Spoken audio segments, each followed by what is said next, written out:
almost feel like a little giggle when I mention my friend, Dickus. What about you?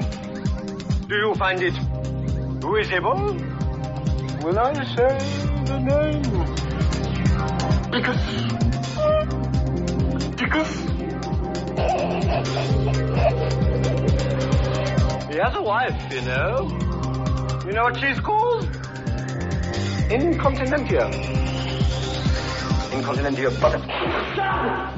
What's it all this? I've had enough of this rowdy, rebel, sticking behavior. Silence! Calling from Victorian Guard. You must seize him! Seize him! Blow your noses and seize him! I say, kill him. Yeah! I say we hang him, then we kill him. Yeah! I say we stop him. Yeah! Then we tattoo him. Yeah! Then we hang him. Yeah! And then we kill him. Yeah!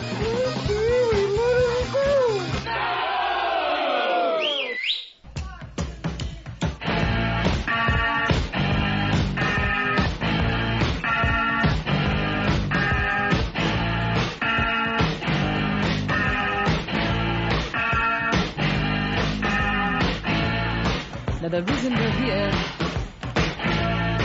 as man and woman is to love each other, take care of each other. When love walks in the room, everybody stand up. Oh, it's good, good, good. Like Brigitte Bardot.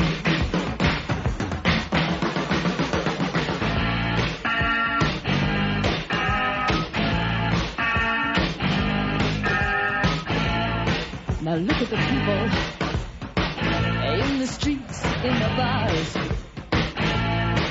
We are all of us in the gutter. Some of us are looking at the stars. Look round the room. Life is unkind. We fall, but we keep getting up. Over and over and over and over and over and over and over and over and over.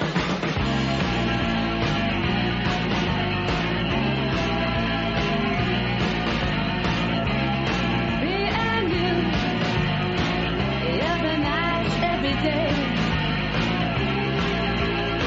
We'll be together, always this way. Your eyes are blue, like the heavens above. Talk to me, darling, with a message of love.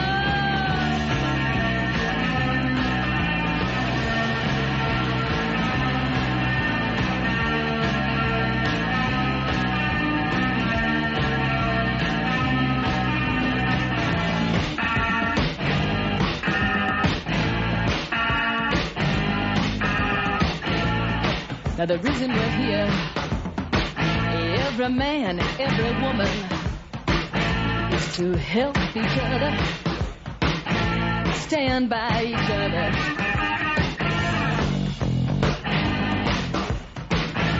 When love walks in the room, everybody stand up. Oh, it's good, good, good. Say I love you, I love you, I love you, I love you, I love you, I love you.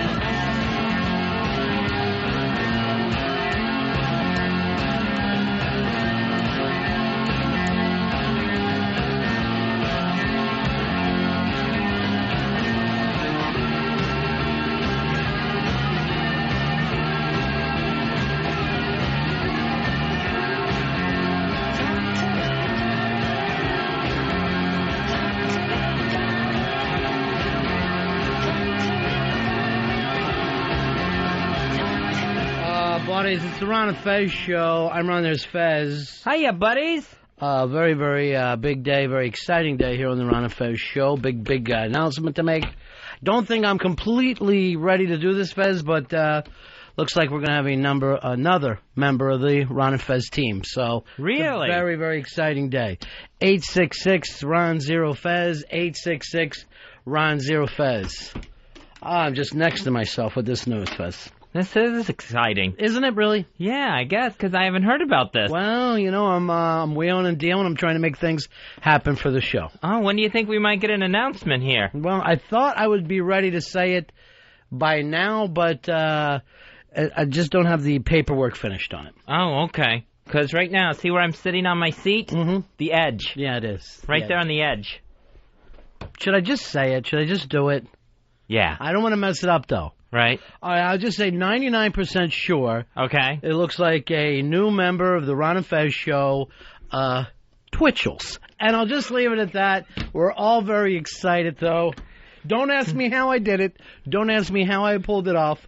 But I got us Twitchels. Wow, okay. So I just have to know not to say petting zoo. You know, the fun thing is, Fez, I bet we'll get him twitching.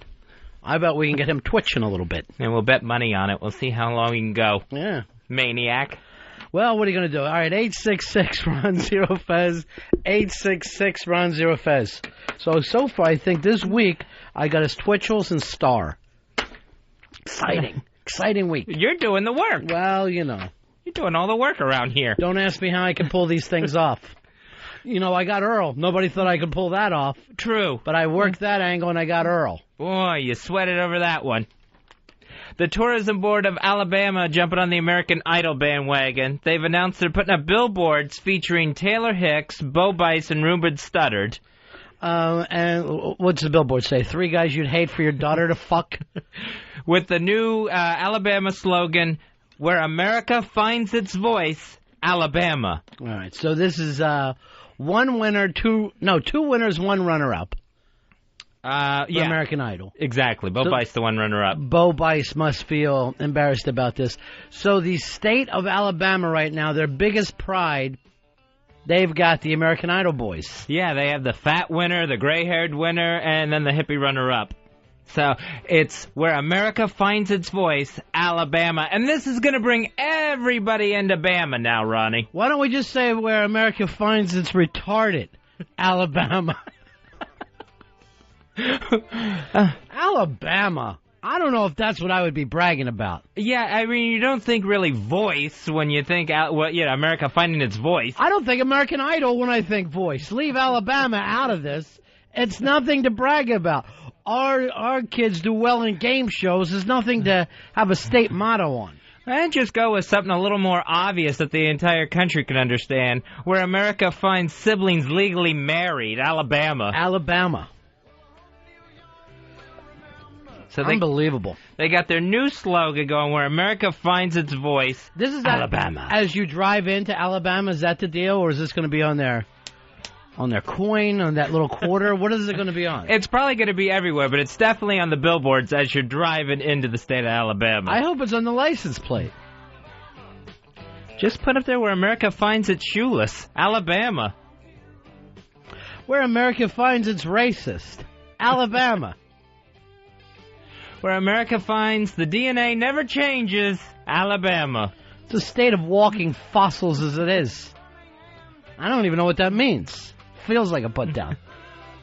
Alabama, they got their new slogan they're going to try working, where America finds its voice, Alabama. Where probably a more honest version would be where America finds Mississippi not so bad, Alabama. You think guys in Alabama just think, one day I'm going to Mississippi. They just stare over the border. Unbelievable. Where America finds all the libraries empty, Alabama. We'll see if this new tourist slogan catches on. I hope it does, Fez. I really do.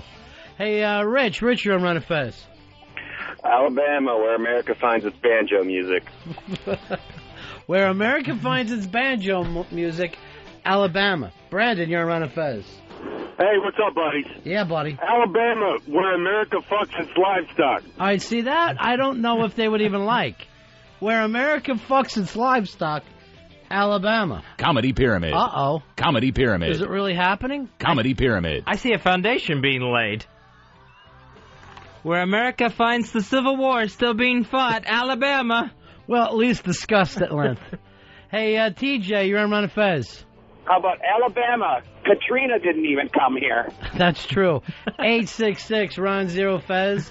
866 Ron Zero Fez. Hey, Tim, you're on the Ron and Fez show. Hey, Alabama, teeth optional. Comedy Pyramid. Comedy Pyramid. Alabama, they're working a new tourist slogan. It's where America finds its voice, Alabama. Kevin, you're on the Ron and Fez show, buddy. Hey, Alabama, we put the shit in shit-stomping music. There you go. Not bad, actually. That one they could probably go for. It sticks with the musical theme of this American Idol. Comedy Pyramid. Comedy Pyramid. Comedy Pyramid. Hey, Vinny, you're on Ron and Fez. How's it going? It should be the same picture, just we're sorry. Just simply, we're sorry, Alabama. Where America finds its apologies, Alabama. 866 Ron Zero Fez. 866 Ron Zero Fez. Hey, Don. Don, you're on the Ron and Fez show. Hello? Yeah, buddy. What's going on, guys? Alabama, where the gene pool gets fucked up. 866 Ron Zero Fez. It's there, Fezzy. Comedy Pyramid. I don't know if it's climbing, but it is a Comedy Pyramid. Alabama, where America still loves George Wallace. There you go. Why wouldn't they? And Birmingham, they love their governor. Boo-hoo-hoo. Schmitty, you're on the Ron and Fez show. Yeah, I got Alabama, where inbreds are purebreds. All right, I like that one a lot, too. Phil, you're on the Ron and Fez show. Yeah, fuel expenses per capita, Alabama. Comedy Pyramid. Somewhat of a comedy pyramid, Fez. Where America finds its way out as fast as possible, Alabama. Dave, you're on Ron and Fez. Alabama, where even Charles Barkley can become governor. That is it's a good shot there. Rick, you're on the Ron and Fez show. Hey, Alabama, where the men are men and the sheep run scared. Yeah, that's a new one. Thank you very much, big guy. Here's Brian. Brian, you're on the Ron and Fez show. Hey, Alabama, 3 million people, 6 last names. There you go. Mark, you're on the Ron and Fez show. Go ahead, Mark. Alabama, where America kills its blacks. All right, it's Comedy Pyramid. somewhat Comedy of Pyramid. a comedy pyramid, Fez. I don't know how many layers or levels we're going to get to this pyramid. Looks like one. World's tiniest pyramid. Here's JJ. JJ, you're on the Ron and Fez show. Hey, Alabama, where the flag can double as the label on a beer bottle. Thank you very much. Here's Bo. Bo, you're on the Ron and Fez show. Go ahead. Alabama, where America comes to fuck their cousin. 866 Ron Zero Fez. 866 Ron Zero Fez. Who doesn't like Alabama, Fez? I think everyone does. Alabama, they're looking to generate even more tourism with this new slogan. Where America finds its voice, Alabama is the new one. Brian, you're on the Ron and Fez show. Alabama, where America finds its extra chromosome. Thank you. Here's Scott. Scott, you're on the Ron and Fez show. Alabama, home of the Klan. Thank you. BCH, you're on the air. How you doing, buddy? Hey, what's up, buddy? Yeah. How's about the Alabama, where America finds its Hitler apologist? Thank you. Matt, you're on the Ron and Fez show. Yeah, Alabama, where America agrees with Mel Gibson. 866 Ron Zero Fez. 866 Ron Zero Fez. Comedy Pyramid. Comedy Pyramid. Comedy Pyramid. New slogan for Alabama, something along the lines where America finds everyone watching Talladega Nights, Alabama. Inbred, you're on the Ron and Fez show. Yeah, Alabama, where strange fruit is always in season. Here is Ryan. I like a Billie Holiday callback. Ryan, you're on Ron and Fez. Yeah, Alabama, where you can have 12 people in a room and 4 generations. Thank you. Scott, you're on Ron and Fez. Yeah, Alabama, where America finds its strange fruit on every corner. Here's Kevin. Kevin, you're on the Ron and Fez show. Alabama, where deliverance is a love story. Thank you. Mike, you're on Ron and Fez. Alabama, at least we smell better than Jersey. Here is Brian. Brian, you're on the Ron and Fez show. Brian, we got you, buddy? Yep, America, or Alabama, where Ned Beatty lost his voice. There you go. Comedy Pyramid. Comedy Pyramid. Comedy Pyramid. Not a high comedy pyramid, Fez, but a comedy pyramid nonetheless. Looking for a new tourist slogan for Alabama.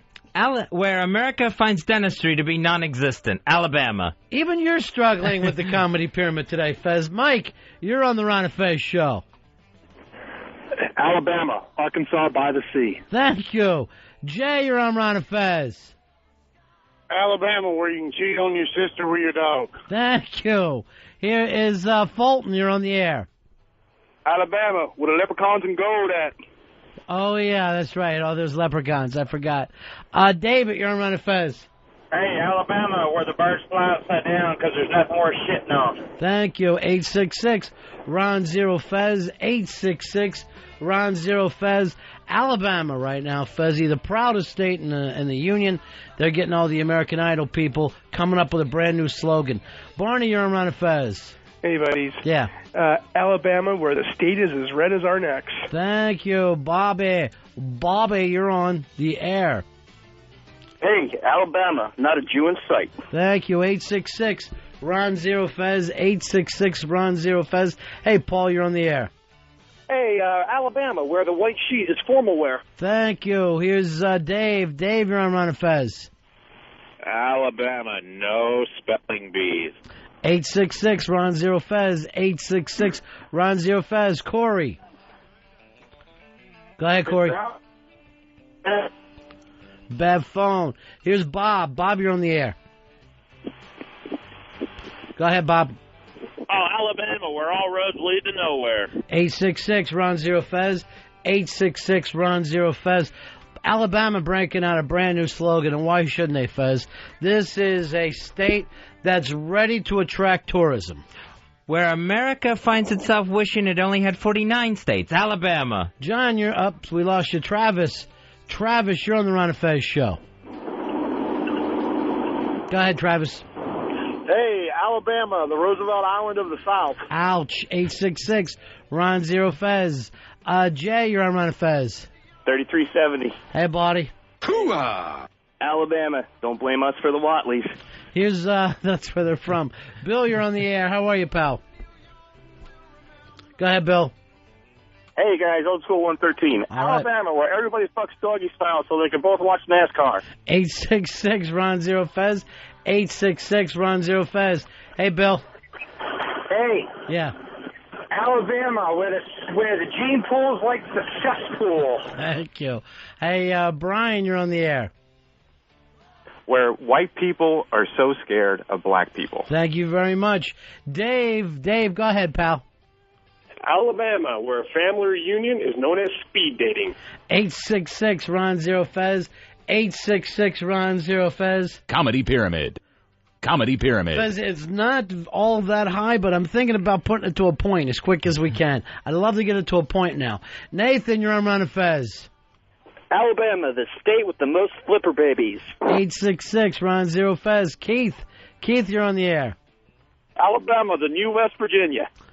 Here's Jason. Jason, try to point out this thing. Take it to the limit, Jason.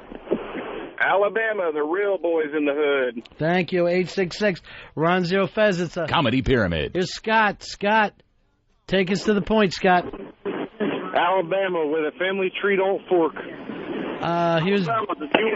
Here's JR. JR, you're on the air. JR, we got you, buddy? Oh, Alabama, where the state flower is a burning cross. Hey, Gary. Gary, you're on the Ron and Fez show. Alabama. Maybe you should try Tennessee. Let's go to Kevin. Kevin, you're on the Ron and Fez show, Comedy Pyramid. Yeah. This Alabama, where mom and daddy can get divorced and still be brother and sister. That's nice. At least everybody's still together. Lee, go ahead, pal. What do you got for us? Yes, Alabama, where you could be married and divorced 3 times and still have the same in-laws. Go ahead into the big-ass prize closet, buddy. Pick yourself out something nice. 866 Ron Zero Fez. 866 Ron Zero Fez. Now, Fez, speaking of this prize closet of ours, how many months now have we heard that you and Mikey D and his wife and his child want to go to Poison? Oh, Mikey D's been bringing this up since April when Bret Michaels was on our show. What is it now? It is now mid-August. Mid-August. And when is the show? Is it this week? Is it Friday? It's tonight. It's tonight. I get an email last night from Mikey, and we've told Earl, get the tickets, take care of this, 4 tickets, make sure it's done, blah, blah, blah. I get an email last night from Mikey's wife that Earl has let her know that these tickets that he's promised since April have now not come through. Earl, is that the story? I got an email late last night. Well, not late last night, about 6:45 last night from their PR people that they had to cut back on for guest list tickets for the show. And they wanted to cut it down. They had to cut our number of tickets down from 4 to 2. And how can they do that when we have listeners? Well, they explained that they were doing this across the board. This came from It doesn't matter. You can't take something away from people once you've given it to them. And I spent 3 hours on the phone trying to get a hold of people, trying to basically explain that. It was like, hey, we got 4 people ready to go, and now you're telling me that there's only 2 tickets. And then it was my understanding that, Fez did not want to go. And I was like, hey, can we at least get the 3 tickets? Perfect. So we can get the 3 tickets. That sounds good. And that's what I've been fighting for. I'm still fighting for that. And I called Mikey. I didn't want to call him before I got everything, or at least tried to work everything out. And I explained to him what the situation was. He was very cool about it. And then about an hour later, I get that email from Mikey's wife. And I'm like, where's this coming from? I mean, it was crazy talk. And I explained to her. I don't see it as crazy talk, Earl. They thought they were going to something. And then the night before, you or the record company is saying, no, what we promised you can't work out. That's not the way the deal works. No, and I understand that. And I explained to them that I'm still fighting for this. The first thing I said to Mikey when I called him about it was, he was like, hey, how you doing? I'm like, I'm not happy right now. I was I was upset because suddenly this thing went from, everything was fine, everything is cool, to everything is not cool. And I spent most of the evening trying to straighten this thing out, and I'm still trying to straighten it out. I explained to them that I'm going to work this situation out, and if worst case scenario, I'll pay out of pocket for tickets and make sure this thing happens. Well, she wrote to me that they're ready to pay out of pocket. Because I guess the baby's all upset that she's not going or something, I don't know. But why wouldn't you let Fez and I know any of this stuff was going down? Well, again, I didn't find out until almost 6:45, and then the second I got that email, I was on the phone, I'm emailing people. But are we now to understand the poison is so big after all this time? They're back in a big, big way? I'm as confused as anybody, like, how did this happen? Because it went from, I got an email as early as May that said, 4 tickets, no problem. And I'm like, great. And then last Friday, 4 tickets, no problem. I called yesterday just to get a written confirmation again, and I didn't get anything. And then at 6:45, Eastern time, I get this email that they were cutting back everyone. I've never fucking heard about this in my life. I've been in radio my whole adult life. A record company promises you tickets. You give them out to listeners. That has to be... it has to be honored. It has to be honored. I've never heard of it not honored. Yeah, and again, something that I'm not at fault or arguing about. I'm still fighting. It's like, hey, we made this commitment. We at least honor that commitment, or at least most of that commitment, because again, Fez did not want to go. So Mikey and Helen don't. Now Fez can't go. I don't want to go. That's fine with me. That's the good news in this. I will put my foot down until you're going, Fez. Please do not. So, was Mikey cool when you talked to him? He was very cool when I haven't even talked to Mikey. I got a really upset email from Helen late last night. I wrote back to her, I'll be on this first thing in the morning, because I hadn't even heard about it. And again, I spent most of yesterday evening trying to work this thing out, because I didn't want to call them and say, this is definitely not happening, and then I get a call back and it was happening. Let me ask you something, Earl. And why doesn't this happen with anyone else but Mikey? Why am I constantly in a situation with Mikey D and his family that there's some kind of confusion? I don't see it happen with anybody else. Honestly, I really don't know. This is just... Because they're starting to feel like it's on purpose. That's what I don't understand, how Mikey's cool with Earl saying, I'm going to try to work this out, I'm going to fix it, and then you get a really upset email from Helen. At the same time, it's because I didn't know. If I would have heard, too, I would have been able to tell Helen, don't worry about a thing, blah, blah, blah. But I had no idea any of it was going down. Nobody let me know. Again, I spent most of the evening trying to work the situation out. And by the time Mikey got that call, I had exhausted every possibility. But it's now taken care of. I understand that. I mean, but you got him a pair of tickets, right? Yes. But there's 3 of them. But there's 3 of them. I know there's 3 of them, but at least you came up with a pair of tickets for them. Yeah, but what are you going to say? All right, the whole family's going somewhere. Oh, but not so fast, you. You get back in bed. You can't do that, Fez, as a parent. Well, I understand that. You know, go out of pocket and get one more ticket.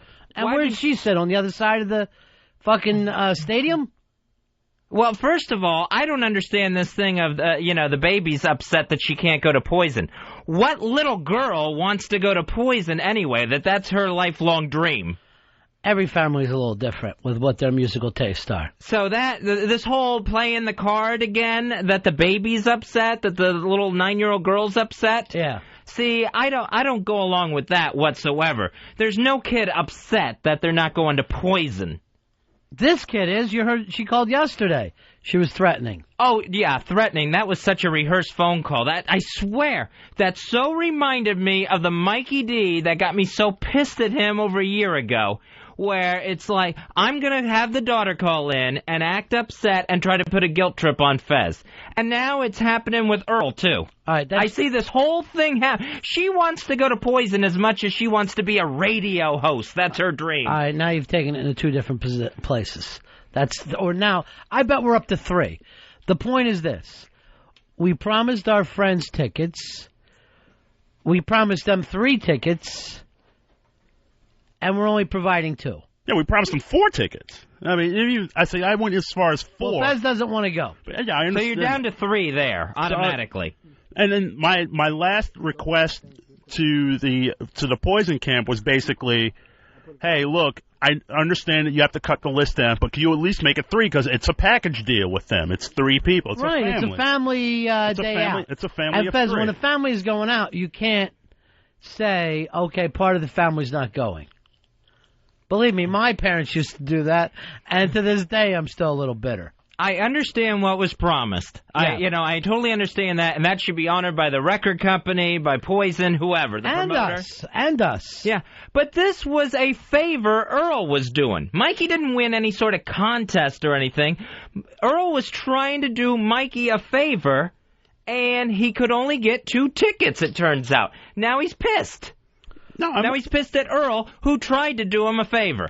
All right, I see that point of it. I don't know if anybody should be pissed, but at the same time, we should be working to settle this. I mean, that's what I'm more upset at, the fact that that somehow it's my fault. I'm like, I did everything by the book. I made the request early. I made it often. I got a written confirmation. I called them more than one time to get that confirmation. And then they pulled the rug out on me, and then somehow it's my fault. I just don't like the fact that Earl calls them to explain the situation, which is bad. I understand that. Mikey's cool with him on the phone. Then immediately Helen starts firing off upset emails at Ronnie. So cool to Earl's face, then tries to, instead of working with him and trying to get this thing settled, goes to Ronnie. I got to tell the truth. I'm glad I heard about it, though.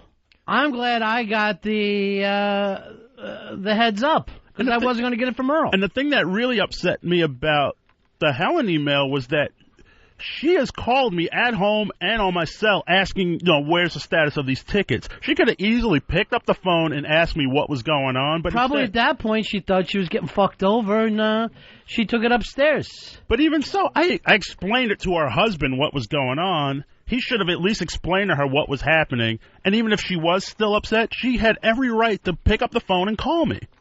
Or you could have called her. But again, when I called Mikey, he was very cool. He goes, I don't know, I'll explain everything. Everything's cool. I was like, it sucks, and I was upset about it. And I said, I'm working very hard to make the situation better. And he was like, I've never heard of this in my whole career. I've never heard of a record company promising something and then taking it back. Why does Earl have to be a slave, though, to these people for once? You know, Earl promises them tickets. He gave them tickets. How about them being actually responsible adults for one, and either the mother or the father says, you know what, I'll stay home and I'll take my kid. Because it was a family night out. How can you stay home and take your kid? You're going to have a million chances to see Poison. Earl got him the tickets. That's a great job. 2 tickets. Enough said. Stay home, Mikey. Let the girls have a girls' night out. Mikey loves Poison. Let Helen go see him when they're playing Great Adventure. You could in go. 2 weeks. Mikey and Lene could go, and it would still be girls' night out. You know what? That's the fucking uncalled. The guy works like a slave. Who? You know, Earl. Do me a favor. Don't use the word slave anymore. It's a bad fucking connotation. But he works like a dog to get these tickets. That's better. And you know, by the way... And he didn't get the tickets. While you're acting like Earl should get a gold medal, he didn't get them. Shit happens. That's a phrase that that the D family should get to understand more. You know, and Earl's tried to get a lot of us tickets. Sometimes he's able to come through. Sometimes he's not. We don't get pissed off. That's you don't true. see me going, oh, Earl, you didn't get me my Radiohead tickets 3 weeks ago. Yeah, I'm never speaking to you again for the rest of my life. And Earl has worked on this since April. And there's no thank you whatsoever for even trying. I'm sure if he would have gotten the tickets, there would have been a thank you. But this, he didn't get them after saying he did. Now, here's what you guys don't understand. The show was tonight. They can't. What kind of tickets are they going to go now and get on their own? Come on. They have 2 free tickets, so you go up. Why don't we, Earl, go up to the show and get a 3rd ticket yourself. You think you can't buy a bootleg ticket at a Poison show? For $12? You could make things happen. Earl made them happen for you. Make things happen. You could probably still buy front row tonight. Where does that come from? Now, that's a shot of Poison. I don't understand where Poison fucking gets off with this. And I know it's not the band Poison. It's the record company. Yeah, it was, I got this from... Earl, are you taking this laying down, or do you make that fucking threat that you can't back up, that we're pulling every fucking Poison thing, anything from the record company off of XM? I should be getting a call later from Elo going, who is Earl to use our names making threats? That's what you do when you're a producer, Earl. And again, I spent the rest of that yesterday evening trying to make this better. Trying doesn't help. Trying to straighten this thing out. Nobody sits around and worry. If it was easy, right, if you would have got them in 2 seconds, we would have gave you just as much credit as if it took 5 months. I had the feeling that if Earl came through with front row tickets, backstage passes, limo ride, everything else, there would be something else to complain about. But there's no respect, and I understand why they never respect anyone except for perhaps Ron and Fez. Their emails to you are beautiful. Yes, they're our friends. How about giving some respect to Earl, who's trying to do things for you at least? That's exactly it. They're friends. So why is Earl expected to be their personal ticket broker and their employee? Earl does not work for Mikey and Helen. All right, wait. If this would have came up 5 months ago, that would have been a valid thing. Hey, I don't work for you. I can't get these tickets. But then we heard, no problem. There's going to be plenty of tickets. It's just Poison. Blah, blah, blah. I was sitting here for all this stuff. Yes, I remember. We had Brett on the air. We go into a break. He calls us back and says, "Hey, look, thanks for having me on. I really appreciate it." And he invited Fez to the show. Let's make that clear. He invited Fez to the show, or it basically invited all of us from the show to I know, he wanted to meet us or whatever, I don't know. Yeah, man, but because him and Fez are diabetes girlfriends. Yes. Well, check our blood sugar together. And I thought that was pretty cool. You obviously didn't want to go. Dave didn't want to go. I couldn't go. I'm going to tell you right now, if they were playing out in front of my house, I wouldn't look out the fucking window.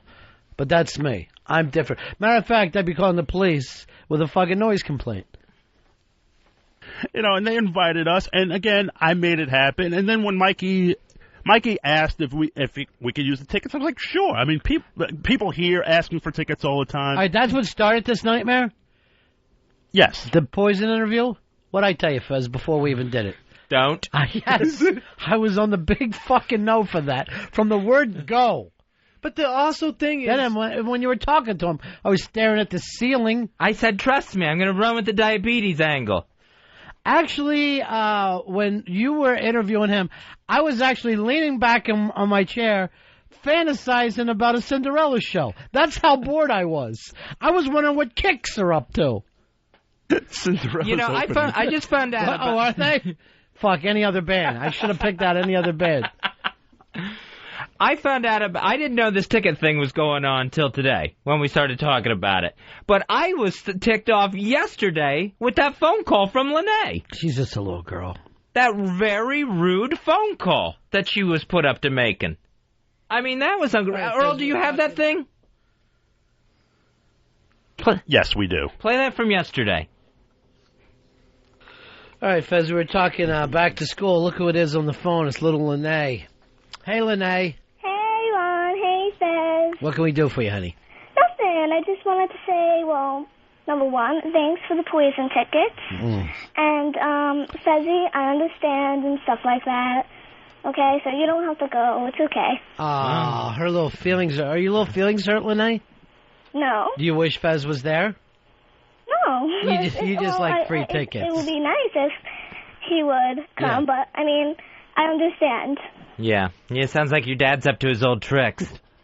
What's that, Fez? Of using his daughter to try to guilt me into something. No. Sounds like the old Mikey D rearing his afroed head again. No, it's nothing like that. I don't want to make you go in to the poison concert. All right, Lene. Nice talking to you, honey. I'm not done. I'm not done. Hello? What do you want, honey? I'm not done. Tell us all the things that you want to say. Okay. Well, here, give me. Well, it better be front and back, okay? Otherwise, I'm going to be very angry at you. Not Ron and Fez. I'm not talking to you, Ron and Fez. I'm talking to Earl. So there. And, I want to talk about, like, I know everybody, hates going back to school, but I like going back to school. All right, Lene.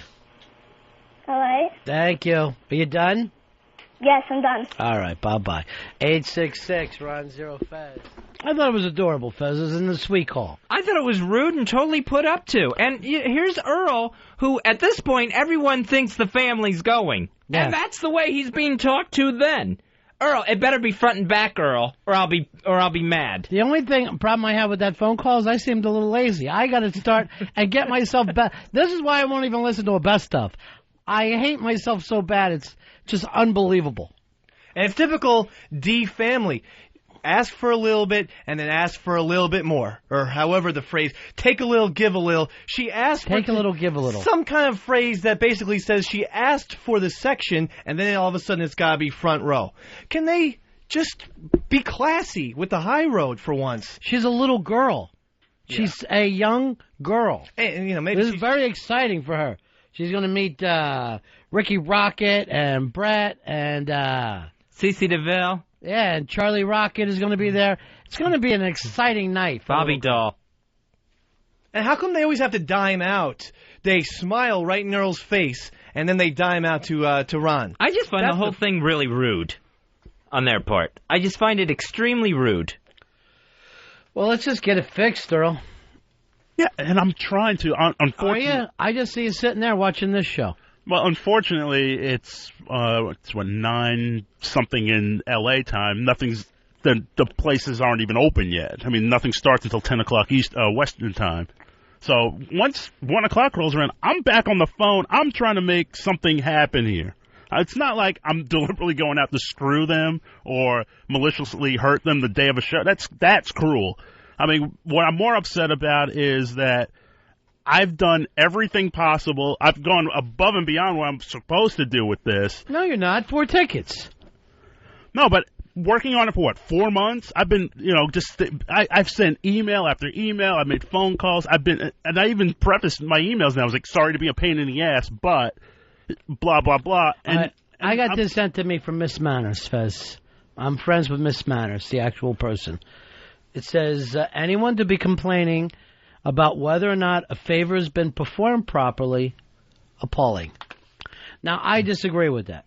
I say if you say you're going to have 4 tickets, you got to have 4 tickets, or else the guy would have went somewhere else for him. I agree with Miss Manners. I find it completely appalling. Don't look a gift horse in the mouth. Isn't that one of the old phrases of all time? Yeah, that one you're right about. Okay. What does it mean, though? It means you've been given something, take it with gratitude. Don't just look at it in the mouth. No, I mean, don't take things for granted. Here's what it meant, you idiot. If someone's giving you a horse, don't start checking its teeth to see what kind of health it's in. Just take the horse nicely. Well, I don't see how that applies to this. It doesn't. It doesn't at all. Here's the fucking problem. 4 tickets. They'll take 3. Earl's providing 2. That's the problem. It's created a problem more than anything else. Mark, you're on Ron and Fez. Yeah, I agree with Fez and Dave. Fuck Mikey D, that fucking scumbag. He got free shit and he's fucking complaining. He's a fucking albino, Greek, blonde, afro-having queer who should stay home and fucking jerk off to Bret Michaels. Fuck him. All right, I'm not going to sit around listening to that kind of stuff. I second that, Mark. That's crazy talk. You know, and always putting Lene up to the thing. He always puts Lene. It's always Lene who's doing things. Lene wants to go see Poison. I do not. What little girl doesn't? You're absolutely right. No little girl wants to. No girl wants to go see Poison. It's little girls, they like Hello Kitty. They want to go see, boy bands or whatever. They don't want to go see hair bands from the 80s. Some do. It's never Mikey D, though, is it? It's never Mikey D takes a puppet. It's a little girl. Hector, you're on Ron and Fez. Hey, fellas. How about a new policy, man? If the tickets ain't for Ron or Fez, everyone gets their own damn tickets. Yeah. Cause a lot of problems. Well, my chick wanted to go to some show, and I checked with Earl about it, and he couldn't pull it off. I mean, it happens sometimes. That's right. It's happened Did you send yourself off a furious email? No, I didn't. Earl's 0 for 3 for me, but I'm not going to hold it against him. I still love it, and I know that he works hard and diligently to get the ticket. This is the first time I've seen you and Earl on the same side of anything. Look, when it comes to Mikey D, Earl and I will always be united against that villain. But besides that, Earl's in the right here. He did a favor for the guy. He got him tickets. Hey, Scott, you're on Ron and Fez. Hey, how you doing? Hey, Earl, I'm calling for Earl. This is Scott from Behind the Barricade. How you doing? How you doing, bro? Doing all right, man. You know what? Let me tell you something. I photographed Poison twice this year, and because I'm a concert photographer, in case Ron and Fez didn't know. Anyways, I had to fight tooth and nail with Poison's publicist. She can be quite the bitch. But you know what, though? After I hemmed and hawed with her and we basically argued, hashed it out, I did get my photo passes, and in fact, I'm photographing them again on the 25th down in Birmingham, Alabama. But, Earl, I just sent you over an email of all the contacts that I have in the Poison camp. I don't know if it'll help you out or if not. Hopefully it does. But good luck, though. All right, thank you very much, bud. No problem. Bye. So get him some Alabama tickets. All right, just so Poison knows, they got this fucking reputation now. For me, you can't go promising people tickets and then pull it back. I've never had it happen. I mean, what if this was for ninth call winners? What do you do? I know you think you won, but you didn't? No, you know who'd be legally responsible? Us. You can't tell people you got something and you don't. Well, yeah, I mean, if that was the legal agreement here, and yes, I believe that Poison should totally honor their commitment to this. That pisses me off, too, that they try to pull that crap. But, Mikey D. Earl, I hope you learn this lesson. The next time Mikey asks for something, please, God in heaven, say right up front, you can't do it. You can't pull it off. You don't know who to call. That it can't be done.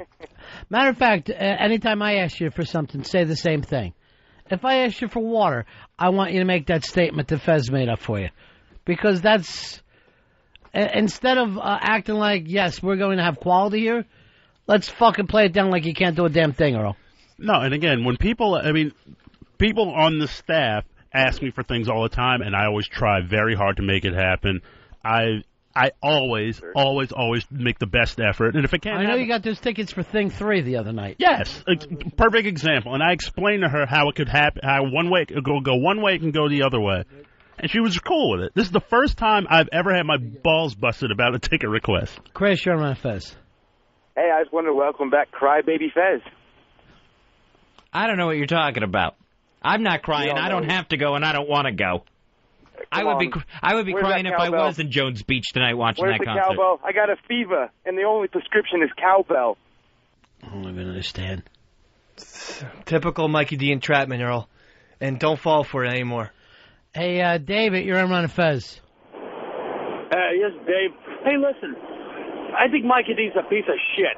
You know, he doesn't care. I mean, he's bitching him on about these poison tickets, but it's perfectly all right for you two, Ron and Fez, to make fun of his daughter mouth fucking him. Yeah, that's true. 866-Ron-0-Fez, 866-Ron-0-Fez. Hey, Eric, you're on Ron and Fez. Hey, guys, how's it going? Yeah. I've got 20 tickets for Virginia Beach Amphitheater for Poison. That's Saturday night. Yeah, I don't know if they want to go to Virginia Beach, so.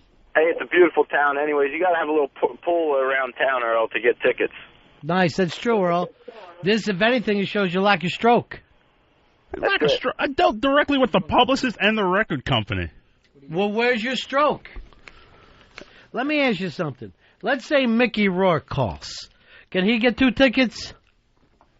Yes, he would definitely get 2 tickets. Thank you. Because he's the Pope of Greenwich Village. That's right. I'm the Mook of Greenwich Village. As well as the barfly. That was my point. You don't have stroke. Mickey Rourke now? Yes, Mickey Rourke now. Oh, I don't think so. Perhaps you saw a little film called Sin City.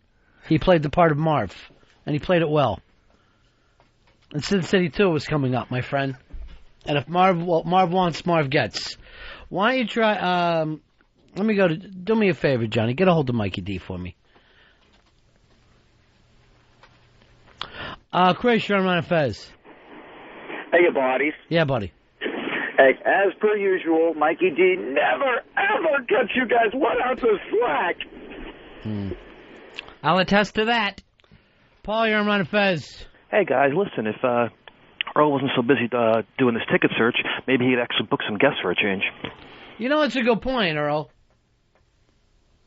I haven't seen you pull off shit lately.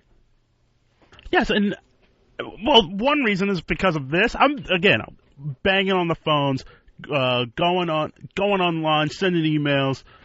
This has completely ground me to a halt. And Hello, Mikey? And again, it's always kind of... Earl, all that matters in this world is results. If my fucking stock fucking takes a shitter, I don't want to hear from my broker how fucking hard he works, how he's been looking at charts. That doesn't mean shit to me. Results. Yes, and I'm working very hard to achieve those results. I really am. Why didn't you call Wiki? Try to get some XM stroke on your side. Well, Wiki wanted to go to the show tonight too. I'm glad I didn't make any verbal. So you're saying he's got nothing? You're saying XM has 0 stroke? Well, I'm not saying that at all, but I mean, send Wiki and Lene. Fuck the D's. You know something? I don't even remember this being your concern. It is my concern. If that man's wounded me, and I can see he's wounded Earl, it's hurting the show.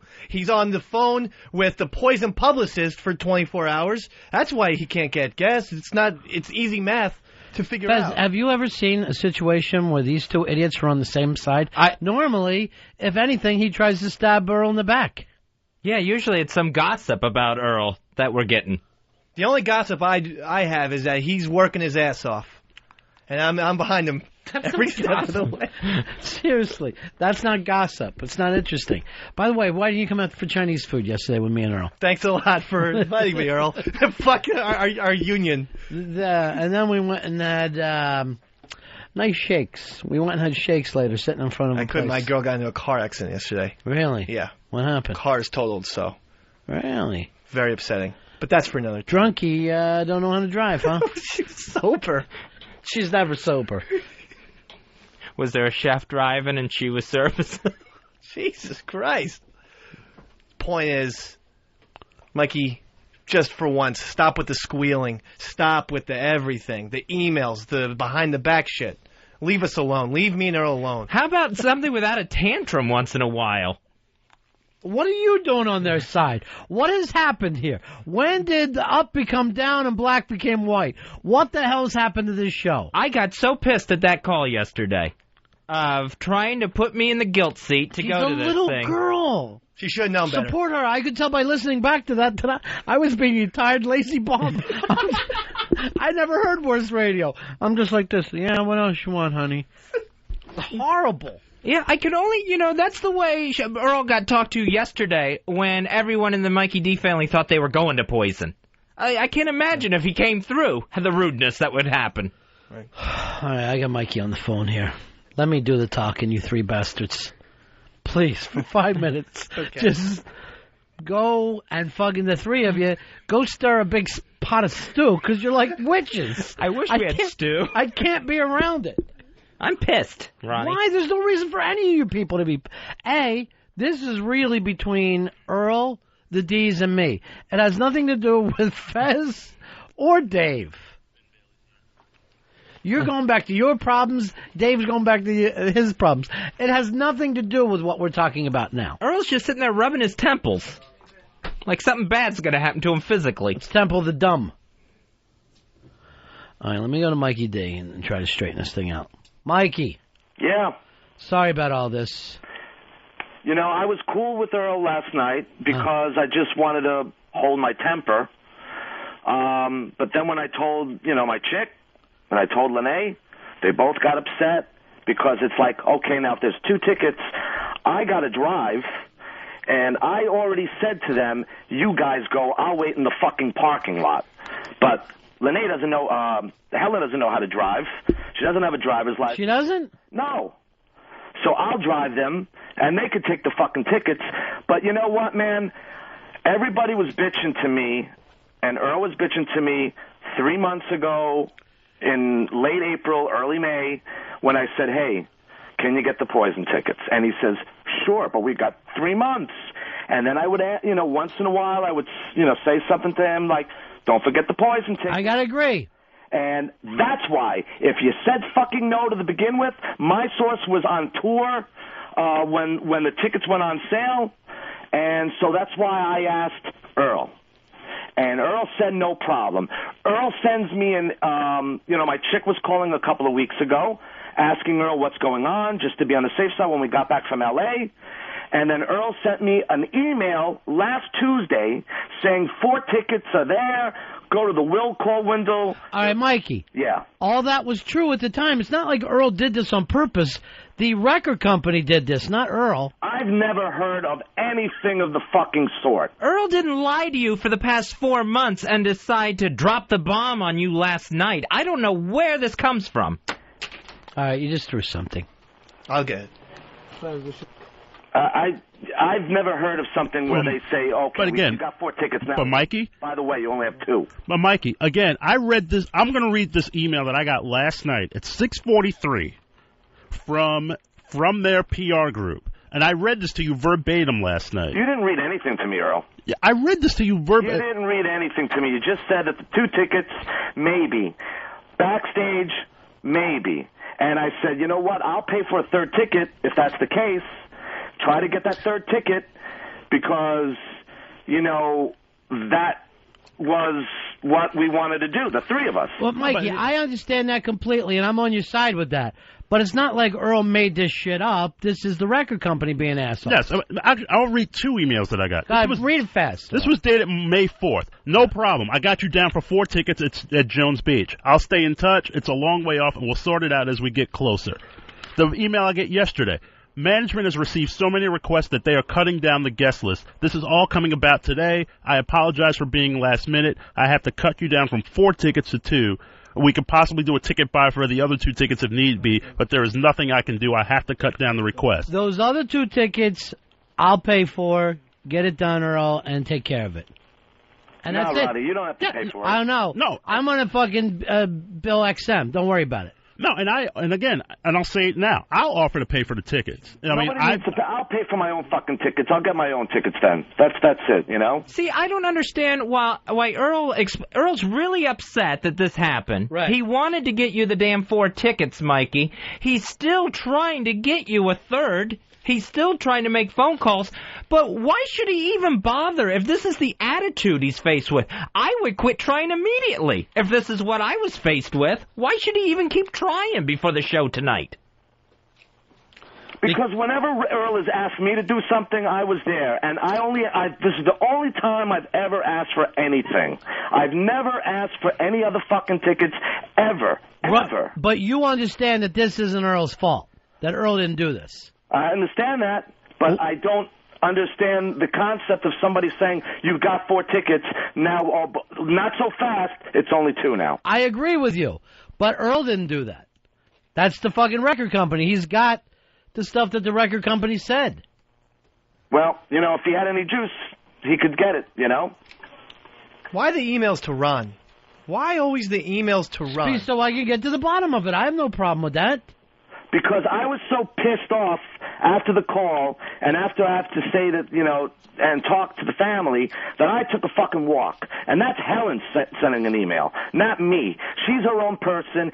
So is Lene. And I wasn't even home yesterday when Lene called. There was nothing rehearsed again. You know, she wanted She knows the term back and front. Yes, she loves Poison. She does not. Poison. She played Poison on her show last week when she did a show. Poison and Cinderella. She watches Cinderella's DVD that I've had since last October because that reminds her of my old band. She knows these guys. She's singing the songs word for word. I so doubt this. Why would you doubt? See, now we're back in the same thing. Why would you doubt the story? Poison was on Jay Leno like a month ago. She stayed up to watch it. So, I mean, this is not like I put her up to this, Fezzy. Come on, Fez. It's the exact same thing with her first communion. Oh, I'm okay if Fez doesn't want to go. There was no guilt. Fezzy, really that's last year. That has nothing to do with this problem. And she didn't want to. This was not a call. From what I understood, somebody called early in the show about seeing Poison yesterday. Then you guys were talking about back to school. Lene hasn't spoken to you guys in a while. She wanted to say thank you. That's really what she wanted to do. And then she wanted to be a wise ass with Earl about front and back. She knows what front and back is. She's come to my shows. She knows what it's. She's been to other, you have backstage passes to It's all front, no back. We've been to Keene together at Radio City. We're going to Keene again at Carnegie Hall. I can understand that. That's a band a little girl would like. She loves Poison. Not something 20 years before she was born. Well, that's because I influenced her listening to these bands. You influenced her with that call yesterday. I did not, Fezzy. And that shouldn't come into play. I wasn't even fucking home. All right, none of that matters. What you guys have gotten off into, none of it matters. Okay. You know, and the thing is, I said to them last night, you know what? I'll drive you guys there, and I'll stay in the parking lot. All right, don't worry about all that. Again, here's the martyr. Here's the martyr because Earl couldn't do him his favor. Well, what can I do then? Earl, forget it. Earl? My chick to stay home or tell Lene, hey, listen, you know what? Me and Mom are going to go. Oh, I bet she'd say, fine, thank you. I can stay home and watch DVDs. I can watch High School Musical on Disney Channel. Can I ever get my puppet back? Just answer. Can I ever get my puppet back? I told you can get it back. All right, everyone stop. Earl, call this fucking place. Say, give me the 2 tickets. If we got to pay for the third one, we'll pay for the third one. You don't have to pay. Now, XM will take care of it. Yes. Because this is something I feel like we've given to a listener, and if the record company's fucking us over, then XM should know about that.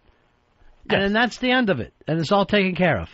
Yes, I will. When we go into break, I'm going to make this phone call.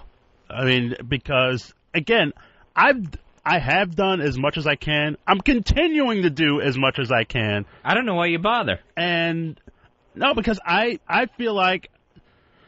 this is the way I feel. The thing is, it seems that you may not have done it. That's the way my perception was, is like you waited and you waited too long. That was my perception. Well, that's just not true. Okay. That's not true. So that is totally not true. But in our past, when you've asked me to do things, I've come through for you, and that was fine. And then even with Carabas, it was like pulling tooth and nail to get expenses for the band. That's a whole different situation. Well, I know. There's too much past. When I hear this, I hear 4 people bringing up stuff from the past when really it's where you going, Earl. Isn't it amazing? Earl's fucking leaving. He's so mad. No, and I don't blame him. I'm pissed, too. The common link is Mikey D. Wow. What a mystery we have here.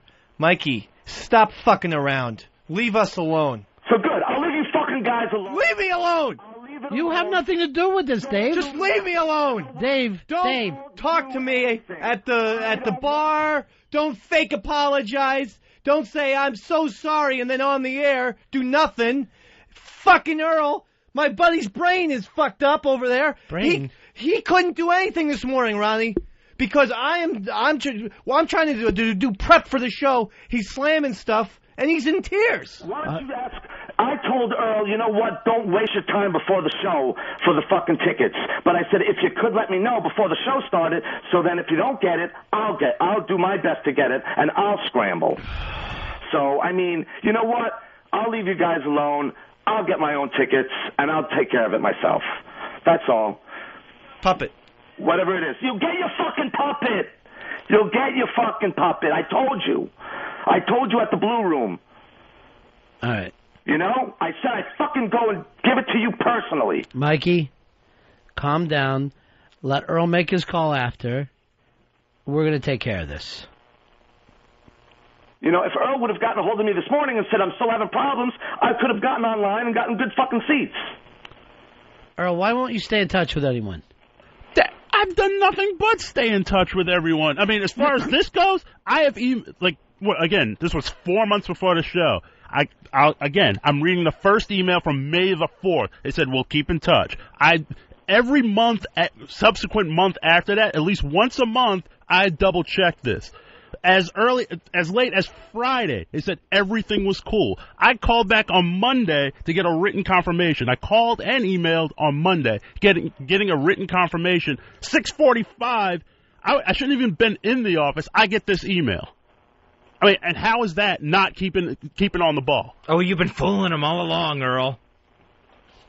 6:45 Eastern time, I get this email. I mean, it wasn't like I planned on dropping the ball. I don't want to drop the ball. When somebody asks me for something and I say I can do it, I try to honor that request. And if I can't do it, I'll be very upfront. I can't do it. Bill, you're on Ron and Fez. You know, just one word there, Mikey D, you cheap fuck. Ticketmaster, stop calling in and trying to get free shit. Just open your ass. I've never fuck you, man. I've never fucking asked for anything. Fuck you. Just I go would to have fucking Ticketmaster. called Ticketmaster if There's I thought that seats available in the orchestra right now, you piece of shit. it's on fucking it's Orchestra G in the last row. Hey, Mikey. Jeez. Mikey, you listening? Yeah, I'm listening. Mikey? Don't fall for that, Mikey. Orchestra G? That's all that's left? Yeah, I don't understand why they don't act like they have tickets if all they can sell out is the first fucking 8 rows or whatever it is. Let me tell you something. There's still tickets available in the 5th row that I could fucking get, but I just got to pay premium prices. What's premium price? It's $150 per ticket. No way. Yes. Bullshit. Fuck you, Dave. Bullshit on fucking rubber bricks. $150 for poison my ass. I will send the fucking link. Fine. We're good. We have to look this up. You motherfucker. Look it up. Look it up. Gee, I wonder why people don't like to do things for him. Cindy, you're on Ron and Fez. This is such fucking bullshit what Mikey D is pulling. Oh, and fuck this is you, going to cause... you know? Oh, fuck you. Listen, if it was Paul McCartney, I could understand maybe why you're upset. They're an 80s band. Get over it. And if That's causes... your fucking preference. Fezzy... That's your fucking preference. If this causes Fezzy to have another heart attack, I'm holding you personally responsible. Fezzy shouldn't have a heart attack because of this. It doesn't look good, Mikey. Fezzy is upset, Mikey. Earl is fucking ready to have a black man stroke. And Dave's ready to start drinking again. They're all furious. Then fucking say to me the fucking time that I asked, I'm not sure if I can get it. That's it. Earl, Dave, Mikey, Earl has the thing from the record company that says you have 4 tickets. That's all we have in this business. That's the trust between radio. You fucking write back and you say, no fucking way, you gotta give me the 4 fucking tickets. That's what it is. Jesus Christ, are you the president of the United States?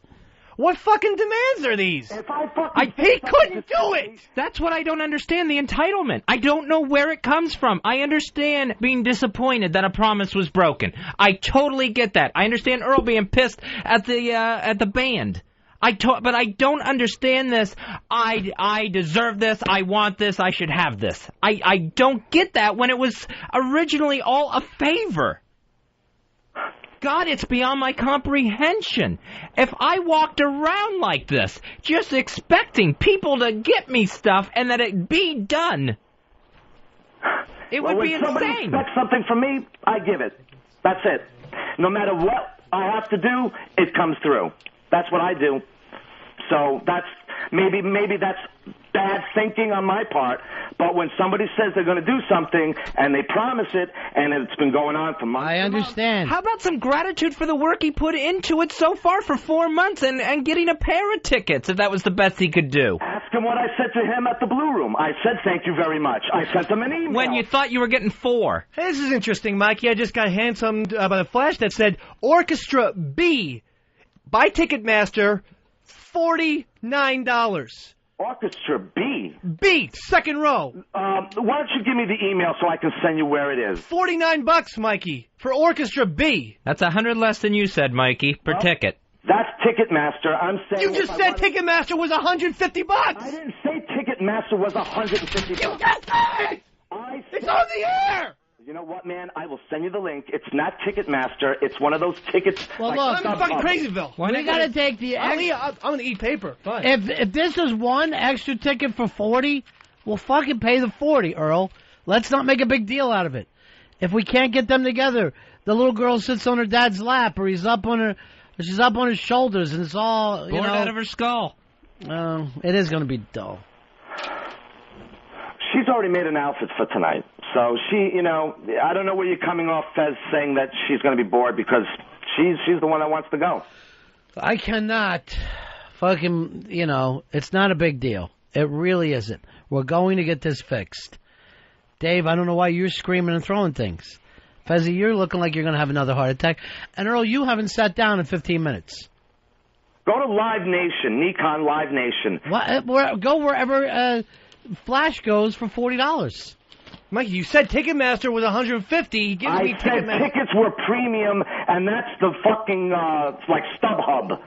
Not fucking Ticketmaster. Ticketmaster, I checked. The last time I checked, it was row. Check it again, dummy. Check it. I'm checking it now. Puppet. And you with your fucking puppet. I'll fucking rip his head off now. Thief. Go ahead. I'm sure I'm not going to fucking see it again anyway. I don't care. I believe the puppet was a gift from Dr. Steve. You owe Dr. Steve $75. It's $55. All right, just stop, both of you. That should have been fucking cigars. It'll be worth it. Earl? To burn the fucking thing, and I'll pay the $55.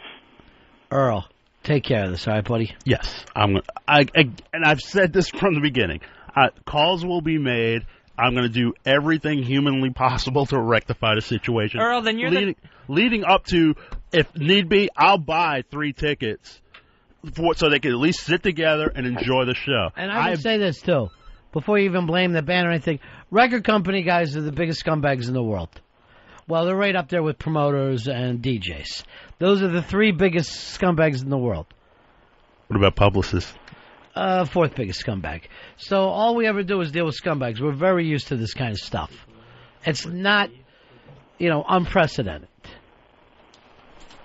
Again, we're going to... I'm going to do everything possible. I'm still of the mindset, I'm going to try to make this possible. Earl, you're the nicest person in the world for still trying to help out. What? He's been accused of lying for 4 months, like this was all some big setup. Yeah, that is true. To get Mikey D. Earl. The guy went and got the 4 tickets. They got yanked back. He didn't sit here and burn them. Cancel their other 2 tickets, Earl. Cancel. No, stop. Yeah, you know what? Cancel them. And Ronnie, I just sent you the link where they're saying that I'm lying, that it's not $150.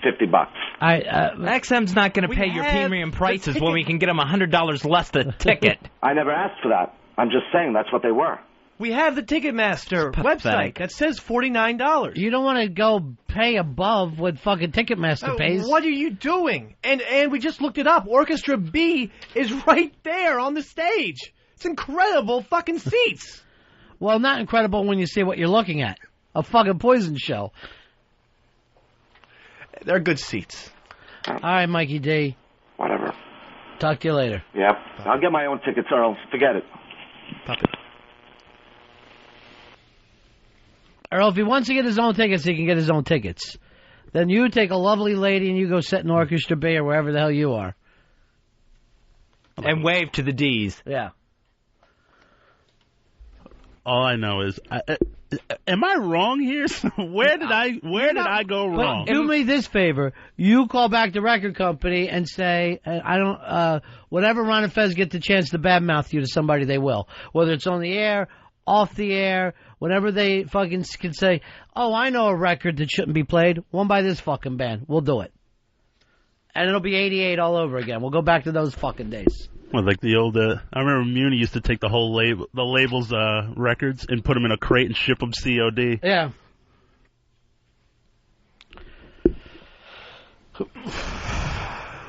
But I mean, I don't know how I'm the bad guy. How it's just like all of that venom. You're not. All of that venom was pointed at me when all I've done is try to rectify the situation. I know. You found yourself in a horrible situation. I know you don't enjoy calling up someone at night and saying, guess what? Those tickets I promised you for tomorrow's show don't exist. I know you don't enjoy that. Dude, the first words I said, hey, Mike, he was like, hey, how you doing? I'm like, I'm not happy right now. I mean, I'm very upset right now. I was. I'm like, because it's an awkward position to be in, to say all of this. You're wearing the white hat on this one. What does that mean, white? Why bring it back to white and He's black? the hero. Heroes don't wear black? Not if they have good taste. I don't think so. Hey, Scott, you're on Ron and Fez. Hey, Earl, do you know how to say go fuck yourself? I think that stopped you from having a heart attack right there on the air. There's no reason why you should have to give this guy a free ticket. Earl's not that kind of person. He's never going to tell Mikey D to go fuck himself. Earl's going to keep trying to come up with what he promised. Well, the thing is no one wants anyone to go fuck themselves. We want to get back to where we were, square one. And it doesn't help. I'm not going to lecture you guys, but it doesn't help when you guys bring up stuff from the past and you don't focus on the one problem. When I said I was going to start being friends with Mikey D again, after my heart attack, we had all these assurances. Oh, I'm a changed guy. I think about others now. I don't think about my own needs. I'm not that selfish guy anymore. That guy totally reared his ugly head in the past 24 hours. I just want him out of my life. I want him and He's not in your life. And his puppet-stealing daughter out. Out. Don't call me anymore, please, Mikey. You're not even involved in this. You're not involved. Don't call Earl either. I'm going to speak for him from now on. Regarding this situation, I will. All right. I need to move on. I'm going crazy. Every day it's some crazy thing. Every day it's some fucking crazy thing. I don't know how I'm supposed to deal with it. It's ridiculous that they got this upset with Earl. I mean, I understand the disappointment. I'm so on track with that. But to just get pissed at the guy who's still trying to help you get these tickets is beyond me. Low class. It really is. It's rude. I go back to the Miss Manners email. It's appalling. All right. Why don't we do this? Why don't we take a break? Ben Bailey's here, Fez. Ben Bailey, he is the host of Cash Cab, the Discovery Channel game show, and also he's going to be at the Cringe Humor Show at Caroline's in New York City. That's coming up on August 16th. And he's got a date in Baltimore. He's going to be in Baltimore August 10th through the 13th. That's going to be at Rascals. Is that this weekend? Yeah, that is this weekend. I can't keep up on dates anymore. All right, so Rascals in Baltimore this weekend, and then the Cringe Humor Show. And I think there's some kind of a Ron Fez type deal on the Cringe Humor Show. If you give out our names or something, you get a discount on tickets. So we'll take a break. We'll be back with Ben Bailey. It's Ron and Fez Show. Ron and Fez, XM 202. Mr. Cab Driver. Mr. Cab Driver. Mr. Cab Driver. Mr. Cab Driver. Mr. Cab Driver don't like the way I look. He don't like dreads. He thinks we're all crooks. Mr. Cab Driver reads too many storybooks. Buddy, it's Ron and Fez Show. the cab driver. Trying to calm down now, Fez. I am trying to just do some breathing exercises, take a Toprol, and get my blood pressure back to where it's supposed to be. I don't know what a Toprol is. It's a blood pressure medication. It's a beta blocker. I know you went to see the doctor yesterday. Everything okay? Yeah, he just went over some of the heart tests that he did on me before. Yeah. So he was telling me how scarred my heart is from the heart attack. Mm-hmm. And he took some blood to check the cholesterol and everything.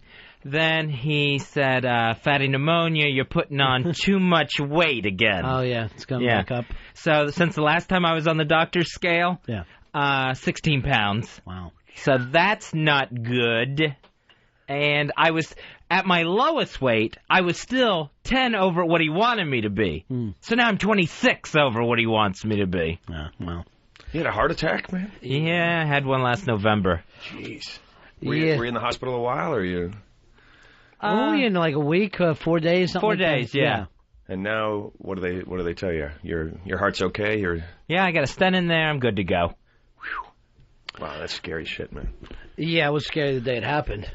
Especially it happened in the studio. Well, he left here. You guys were sumo wrestling on the table? Yeah, we were doing all that. By the way, this is Ben Bailey who's in with us. Ben Bailey, the host of Cash Cab on the Discovery Channel. The problem is we never believed him during his heart attack because he has lived his life like a what's that called when you...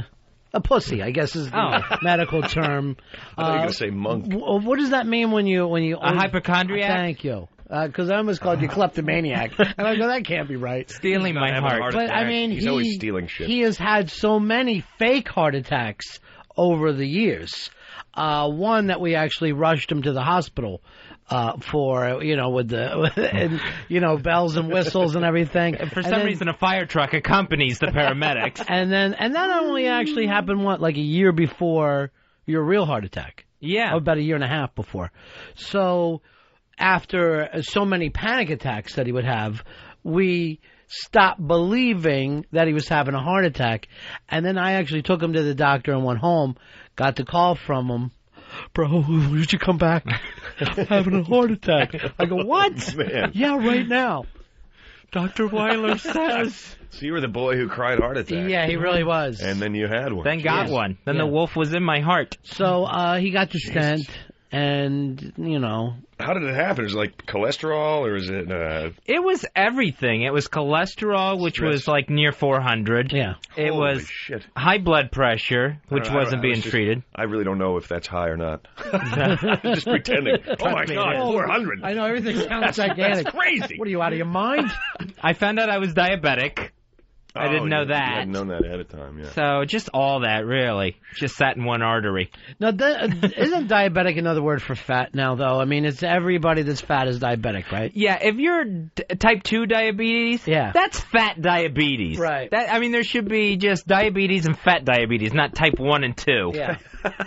Now, my chick is always trying to get me to go to the doctor, and I go, I can't. I'll find out the truth. And who wants to deal with that? Yeah, I don't want to know what's going on. Because I know it's going to be just like, oh, holy fuck. I know I'm going to have to deal with it. I just saw Big Pussy the other night on Fat Camp, right? Celebrity Fat Camp. He went there last year. When they gave him the physical, they go, we're going to put you in the ambulance. He thinks he's going on a TV show. From that thing, they went and did triple bypass to him.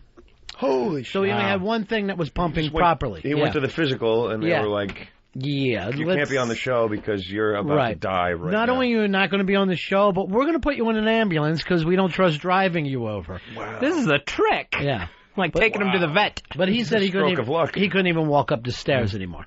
Holy shit. But another, here's a big... Is he all right now? Yeah, he's back on the show. He's happy as hell. I'm back. Chest is all open. But Lord. One of the things, because I talked to all Fez's doctors, here's the big deal. Your family, your background. If your dad had a heart attack, if your grandfather, you're going to have to deal. Yeah, my dad had a heart attack when he was 51 years old. None of his uncles lived to see 60. Yeah. Hearts just explode in the Watley men. Good Lord. Most of my family died from alcoholism. We really don't know, and I wish I was making up. We don't know how long we could actually last without if we put the bottle down. Maybe no one would have died. It's only our livers. You don't know what your hereditary thing is, because I do. I do, and I suffer gene, from yeah. it. And I suffer from it. I know what it is, and I have it. When you got a grandfather whose nickname is Whiskey Bob, you know at a certain point there's something wrong with you. But the other thing, too, is the stress, and you worry too much. They brought that up. Oh, yeah. Yeah, stress will do it. Are you a worrier? Does this thing bother you? Not really. Yeah. And I worry a little bit about the heart thing. Both of my grandfathers had heart trouble. Yeah. Had heart problems. So I'm like crazy with exercise and shit. Is that the? But I also smoke cigarettes. And that was, you know what? That was a third. They constantly asked if you smoke cigarettes. Yeah, constantly. it's awful. It's really awful for your heart. One of the cardiologists told me that if I had smoked cigarettes too, that would have been the death blow. Yeah. That would have been it. If I had thrown cigarettes on top of everything else that I had, all the other shit. Yeah, it would have finished me off. And scary, man. Yeah, it is. It's the whole thing is pretty. It's pretty ugly because you realize at a certain age you're not getting out of life. Like when you're younger, it's just like you don't want to live. You know what I mean? Like if you're 18, you're like, yeah, fuck it, I'll go out in a blaze. I'll go out in a blaze of glory. It all seems fun to you. And then as soon as you make that turn around 30, 35, you're like, I don't know. Yeah. I'm not feeling so good. It's actually possible that I could die. Right. You get to that point where you figure it out. Like, I'm human just like everybody else. Well, you know, and you figure out that you're mortal at the same point that the whole spiritual thing doesn't seem so simplistic to you. So when you're little, yes, good children go to Jesus. That's fine. You don't write care. it off right then. Oh, I got that covered. Easy. I'll right? just be good or pretend that I've been good. Just about the time that you figure out that you cannot stay alive forever, your brain also comes up with, wait a minute, how could there be a cloud city? This is insane. All this stuff, I'm just going to disappear. That's all that's going to happen. No. It's going to cease to exist. Yeah. There's no big place in the sky. It's all crazy talk. Everything's nutty. And if there is, I've fucked up so many things at this point, they're not fucking letting me in anyway. Yeah, I don't know if I could have any more guilt. I think I have the maximum amount of guilt for things I've done over my life. I couldn't possibly sit there and explain to somebody that I belong in heaven. I mean, you could let me in if you wanted to, but from what I've done, no. Well, then you have to explain to St. Paul or St. Peter. Yeah. You know, why you should come in the pearly gates. Yeah, it ain't going to happen. Please. That's why my real hope is... Your only answer is because I've been waiting in line for hours. And I was awful confused. My time on Earth, I was really confused. My hope is that I die saving babies. Just some kind of... just some sort of last-ditch thing. And going, you know what? I was going to change things. I was going to turn my life around. But then I got killed saving all those babies. I guess by saving the babies, I kept myself from becoming a good person. You got to be able to push yourself through the line with that one. Yeah. Stand aside, hero, coming through. Yeah. I don't believe in anybody who says they're a good person. I just believe that they haven't really looked over their life at all. Yeah, they're bullshitting themselves. Yeah, they have to be. A real good person, I probably wouldn't tell you. Wouldn't bring it up. Yeah. You know, it's almost like when somebody says, like, I'm going to be totally honest with you before they say something. Now? And you're like, so you've been lying to me all along? Right. Or is start? this where the lies are beginning? Well, I'm not sure what you mean by that. And when you really think about it, is that when you have to tell people things, like when someone says to you, hey, I'm funny. You know the fucking guy isn't. You know Richard Pryor never had to get on the phone. No, I'm funny. No, I really, am. I promise. So anytime you've got to explain what you are, you ain't. That's a given. That goes along with the person that will always scream, I'm not crazy. Only a crazy person yells that out. Yeah. Only. I'm not crazy, yeah. As you're getting carted off, you got a straitjacket on. I think I can remember myself yelling that. I'm not crazy. Have you ever got to the point where you thought maybe you were going a little mad, perhaps you're crazy? Absolutely. Oh, yeah. Yeah. Me too. Now, they say... Twice on the way here. They say the good thing is that if you have that thought, you're not crazy, because a crazy person will never think it. Right, they wouldn't think that. They would always think, I'm doing exactly what I need to be doing. I'm doing just what that dog told me to do. Yeah. This is perfect. It would be crazy not to do what the dog told me to do. So normally... If a dog says something to you, he means it. A crazy person is somebody who has a lot of self-confidence. They're going out of their way to go, this is exactly what reality is. Where somebody who is sane is constantly going, is this real? Is this reality that I'm dealing with at all? Right, they're checking in. Checking in all the time. Yeah, if you're nuts, you don't do that. Yeah, crazy people never worry about a plane staying up in the air. They're constantly okay with it. They're thinking they're keeping it up. Yeah, they're keeping it up by believing it. Their brain waves have kept that thing afloat. Shit, I do that too. You know, I had a... Maybe I'm crazy. But now I know I just negated it. I had a friend that did this too. Anytime he was on the plane, he felt that if he didn't take a piss, that something bad would happen on the flight. No shit. He had an OCD, I guess, or some kind of magical thinking thing that every trip he felt like he needed to take a piss. Maybe because he did the first time that he flew. I don't know what it was. But he felt like if there was turbulence, you don't understand. I've got to take a piss or everyone dies. You let me into the bathroom. And the stewardess is like, you must stay seated, sir. Yeah. They strap you in. I have it where I have to touch the outside of the airplane on the way in. Oh, really? You touch the panel on the way in? Yeah, if I don't touch the outside of the airplane, it's like if I don't touch it, I can't feel that it's solid and the whole thing could fall apart or something like that. But it doesn't feel all that good when you touch it. It feels kind of like, you know, an aluminum boat. It's because it's not real solid.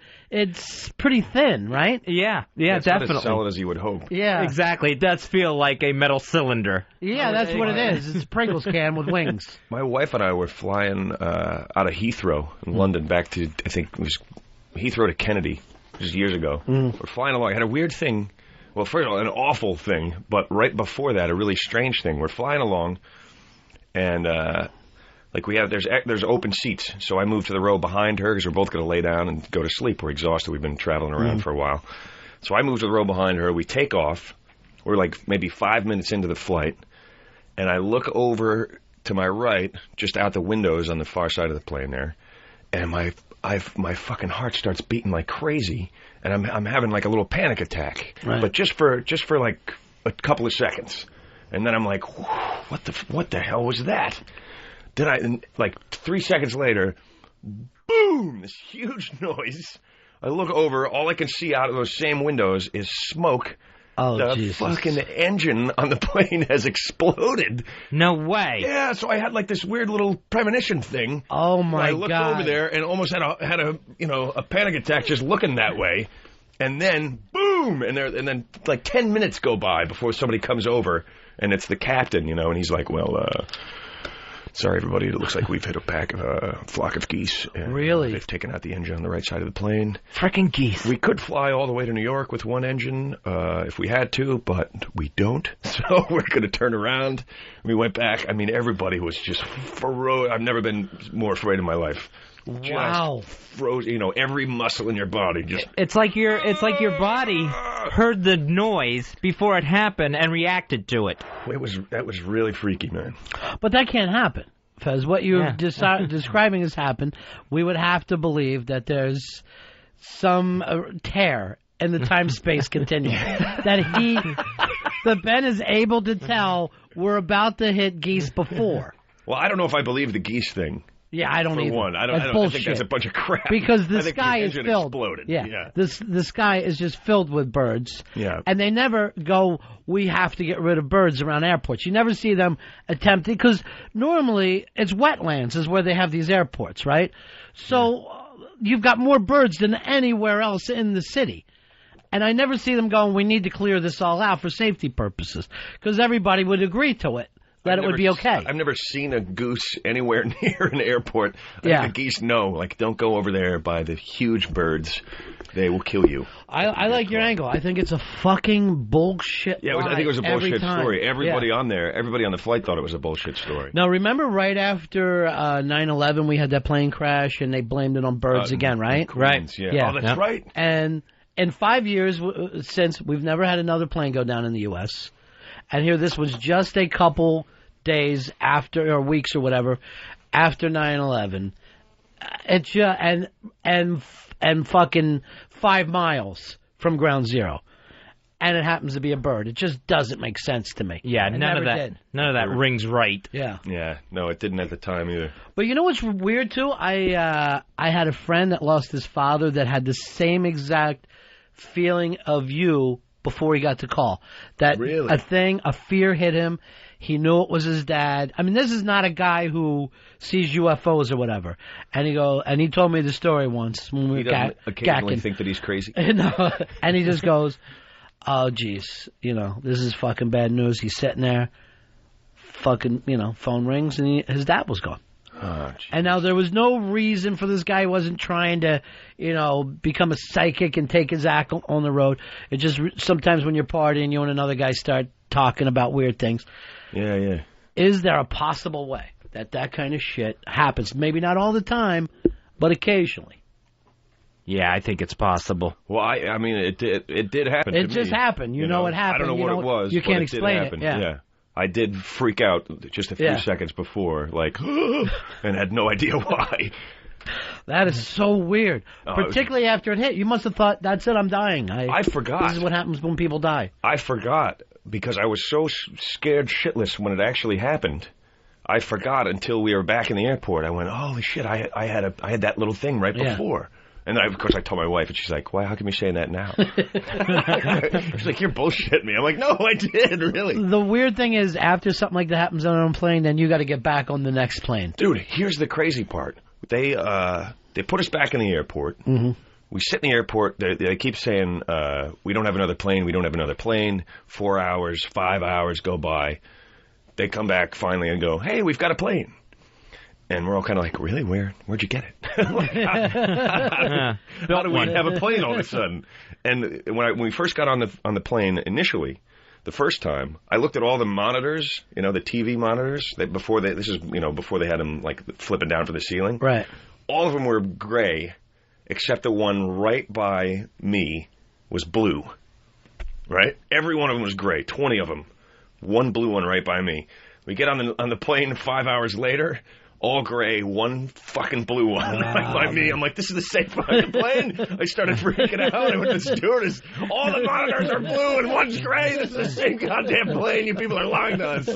She's like, sir, please sit down. You're going to cause a panic. It's not the same trying plane. to cause a panic. I'm like, that's what I'm doing. That's what I'm doing. I want to get everybody the hell out of here before we... Why are there goose feathers hanging out of that engine out there? There's just geese splattered all over the side of the plane. No, it's a totally different plane. Comedian Ben Bailey's in studio with us. He is going to be at Rascals in Baltimore this coming weekend, the 10th through the 13th, then headlining the Cringe Humor Show at Caroline's in New York City on August 16th. You can go to cringehumor.net to check out the Ron and Fez discount there. Will, you're on Ron and Fez. Hey, man, how's it going today, guys? Yeah. Yeah, I just want to say, man, I've been in the fire service for about 20 years now, man, and it's the weirdest thing. You can ask anybody who's been in the fire department, man, that it's a weird thing, right? If you're asleep at night, man, it doesn't happen all the time, but for some reason, man, you hear guys talk about the fact of waking up, and I've woken up right before the alarm hits, right before no pre-tones or nothing, man. Before the alarm hits, you wake up. It's the weirdest thing. And it'll happen at different times all the time, whenever, it's not like... It doesn't happen all the time, but in my 20 years, it's happened numerous times. So you're about to have to do a call. I remember being a little kid, and this is in Pennsylvania, so this was a very unusual occurrence. And I woke up right before we had a minor earthquake. So I woke up like 3 o'clock in the morning. I got to be, just a kid. I'm laying there. All of a sudden, there's a tremor that moves the house. And I hear my mom yell, "Oh my God!" She thought the heater blew up. She always would be yelling at it. So even when that's happening, I remember going back to sleep, going, "Oh, maybe the heater blew up." But I remember being up before, and then the next day, like maybe you could feel something in the universe before the other one hits. And it wasn't like a large earthquake, but it was a very unique thing to happen. Yeah, maybe it's not on like a psychic level, but an actual physical level where your cells are feeling something else going on at the same time. Which would make, psychic stuff actually real. In other words, if there would be some kind of thing to the universe, like some sort of connection. Yeah, there's some kind of connection between yesterday and tomorrow, so that for whatever reason, the same way you can remember something from yesterday, you can remember something more or less from tomorrow. But then that would mean... That would mean that time is bullshit.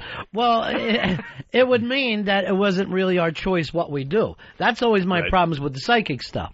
That if you go, oh, I can see you getting in a car accident, there's no way to get out of that fucking car accident. You can't do something right, to if you stop see it ahead of time. Right. You can't go, oh, well, I just won't get in the car. Right. It would be like trying to change a memory, which means anything that you do would not be up to you. You know, if you do something awful, hey, that was in the cards. Yeah. It's almost like... It's a great excuse. Hey, what am I going to do? Well, that's the how universe. it's always been. Yeah, I steal. I don't know why. I've been a murderer. I will be a murderer. That's just the way it is. There's nothing I can do about it. And, you know, really... I'm kidding, by the way, everybody. I've never killed anyone. You know, but, you know, do you ever see how hard it is for people to change their nature anyway? Like, whether it's, you know, trying to lose weight or trying to not be a drug addict or an alcoholic. It's a really small percentage. And it always seems... seems... able to do it. That can make real lifestyle changes. And I'm wondering if you're, you know, a constant liar. Is that just the way it's set out there? If you happen to be a womanizer... You know, like the guys will go, well, I've been with the same woman 38 years. Well, it's not really your choice, is it? Right, that's just who you are. That's who you are. Yeah.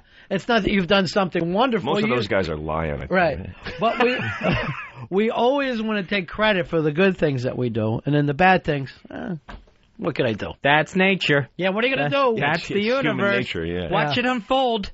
People are shit. As I eat another pie. Yeah. The great rationalization. Here's Buffalo Alex calling from Atlanta. How you doing, Buffalo? I lost you. Hey, Josh, you're on Ron and Fez.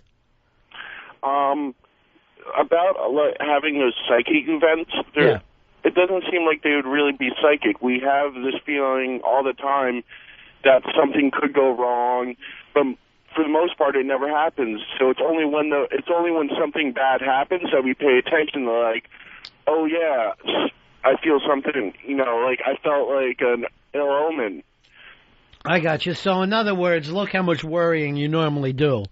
Yeah. And nothing comes out of it. Most of the stuff that you worry about, we just forget about it. Doesn't happen. Nothing is accompanied with it. That's an interesting thought there. Yeah, that's a different angle. You just have to start predicting the mundane and ordinary. I see you getting home fine today. I see you having some breakfast tomorrow. You've done it again. You're going to take a nap. Yeah. Wait, hold on. I'm getting something. Well, the psychic stuff... Cheerios and sleep are in your future. It's always curious to me how somebody can see someone else's future. I can see how you could be connected with your own, but then suddenly you just meet a stranger and know what's going to happen to them. Right, and hold their hand for a minute. And then the other weird thing is, like, I don't know whether you gamble at all. When I make a bet, I could not be more sure. I feel very confident that I'm doing the correct thing. And then afterwards, no matter what happens, it couldn't have been more obvious. You know, that you shouldn't have done it. Yeah, or like, that you of course the Eagles were going to lose to Dallas. And of course it was going to be 28-3. That looks so familiar to me right now. I really should have seen that coming. Here is Matt. Matt, you're on Ron and Fez. How you doing, buddy? Go ahead, Matt. Hey, yeah, just going back to what you were saying about the 9/11 plane that crashed over Queens. Yeah. That was right around the same time that Richard Reed guy got arrested for the shoe bomb.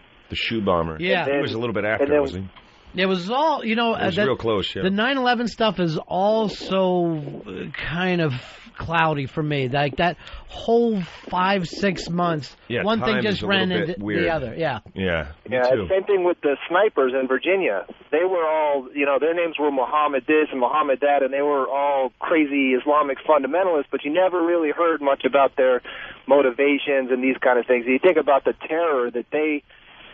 sort of laid on this nation, especially in that area. That that went on for a long time too.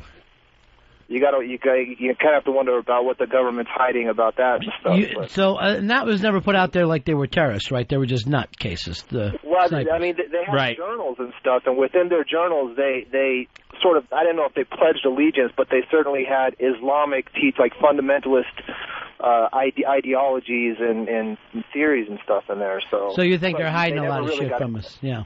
Well, I mean, I don't know. I'm not a big conspiracy theorist, but it's just fascinating how that gripped the nation. And then as soon as we found out who it was very, very hush-hush about their motivations and who they actually were as people. I know they both changed their names to Mohammed this or Mohammed that, and one was sort of the mentor, and they were both one of them was a kid, right? One of them was a kid, yeah. Malvo was a kid. Right. Yeah.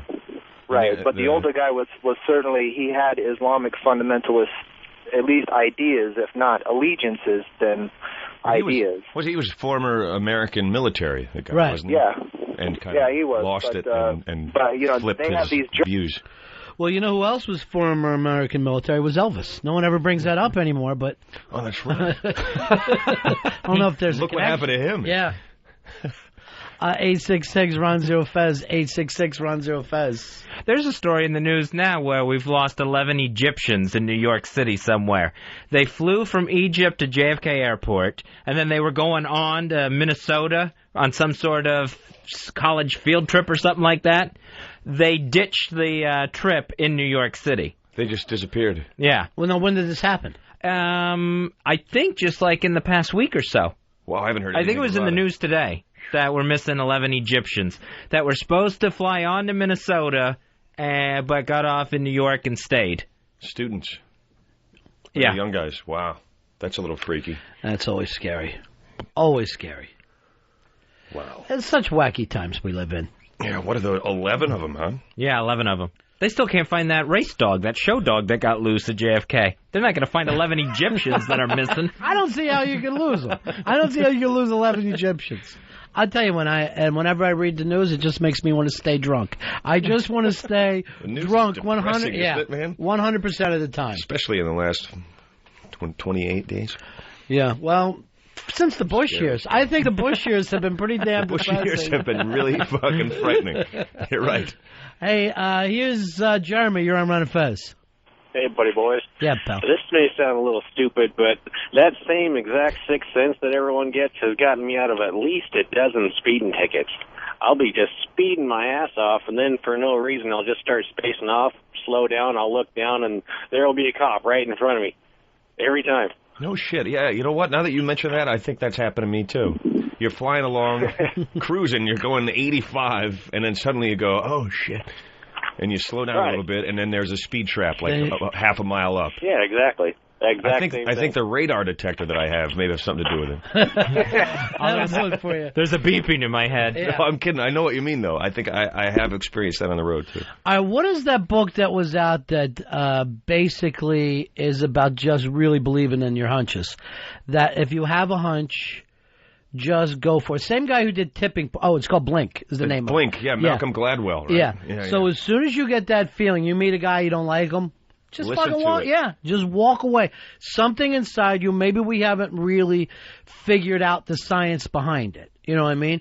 Maybe it's as easy as now as if you see a crazy person, you know to move away. Yeah. But maybe there's a sense that you have where you're feeling a bad vibe. Don't sit there and go, you know what, I want to find the good in everyone. Just get the fuck out. Yeah, leave it alone. Yeah. Walk away. Yeah, that's true. And because you'd notice that stuff in hindsight if you don't. Right. Like a week later, you go, oh, you know what, that wouldn't have happened if I had listened to that little hunch. I had a feeling about that guy. Yeah. Right. I knew that he was going to rob me there. I knew he was going to try to screw me on this deal or whatever And it is. it's always like that, too, where you go, why was I knew it was too good to be true. What am I doing hanging around with these people that no matter what they're saying, they could be saying, and, you know, you get it all the time in this business where, you know, somebody's like, you should be even bigger. What are you doing? Leave your agent, you know? And you're like, who doesn't want to hear these great things, you know? And yet you're thinking, this guy that's telling me all these wonderful things, there's something I don't like. And then you stay anyway. I wonder if it's like our brain. They lure you in. Yeah. I'm sorry, go ahead. If it's our brain, like instantly running through every scenario of what could happen meeting this person. Right. And most of the negative scenarios are coming up in that instant, and that's that hunch. Yeah, but at the same time, you've met people that you really like, too, where you're like, there's no reason at this age I'm looking for a new buddy, and all of a sudden you'll meet a guy, and you're like, I feel like he's a pal, and you do that all the time when you're a little kid. Yeah. When you're a little kid, you decide, this guy's my friend, and I hate this other guy, and it never occurs to you to question that. You just go with it as if it's truth. Yeah. It's only when you get older. Yeah, when you get older, you have like, I think that you meet people and they remind you of other people that you've met, right? And that determines to some extent your view of them. Like, yeah, like, this guy true. reminds me of Ed, and Ed is a dick. So he might be a nice guy, but I'm not giving him the chance to show me because he reminds me of a guy that I already don't like. You know what was weird when I was naming my kids? That happened all the time. Oh, what about Frankie? Fuck no. Fuck no. What about Frankie Byford, that asshole? No, ain't gonna do it. And it was very difficult to come up with a name. I don't want to spend my life hating my kid just because of his name. Just because of what happened. Everyone's gonna hate him. Everyone will hate him. Everybody, yeah. Grover, you're on Ron and Fez. Grover, what a name. Yeah. Hey, about 2 weeks ago, my wife and I are getting ready for bed, and I make the joke that our 4-year-old son is going to want to come into our room at 3:21. Well, whatever. We go to sleep. Sure enough, comes walking into our room at 3:21, wanting to crawl into bed. Wow, exactly 3:21. Exactly. Now the kid crawls into bed with you all the time? Couple nights a week, I guess. I mean, Not if you every could do this with a horse, we'd all be rich. Seriously, let's put this thing to use, man. I hear you. What time did you say it was going to happen at 3:21? Like, when did you say that? 3:20. It's probably like 10:30. Wow.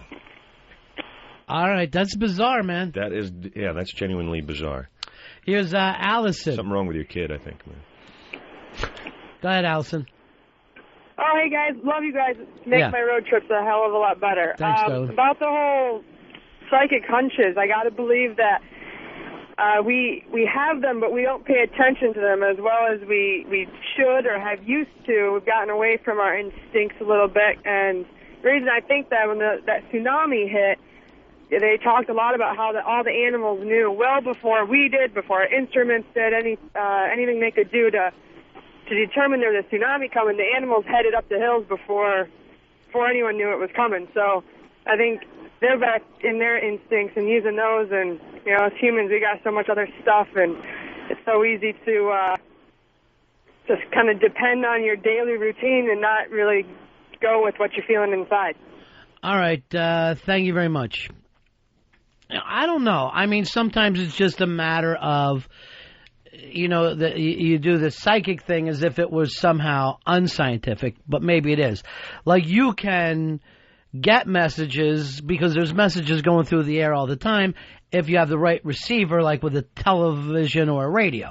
You know what I mean? Like, even you're being hit with radio waves all the time, but because you don't know how to pick up that unless you have this one receiver, you do. Maybe you won't be aware of it. Right. Maybe there is other kinds of things out there that are just makes as much sense as sound and sight, but we just don't know how to get to them all the time. Yeah, I think she made a good point. Like, why would other animals have a sense of that, and we and we wouldn't? Well, we know how to come up with telephones. You know what I mean? Like, we have other things that have replaced that. Right.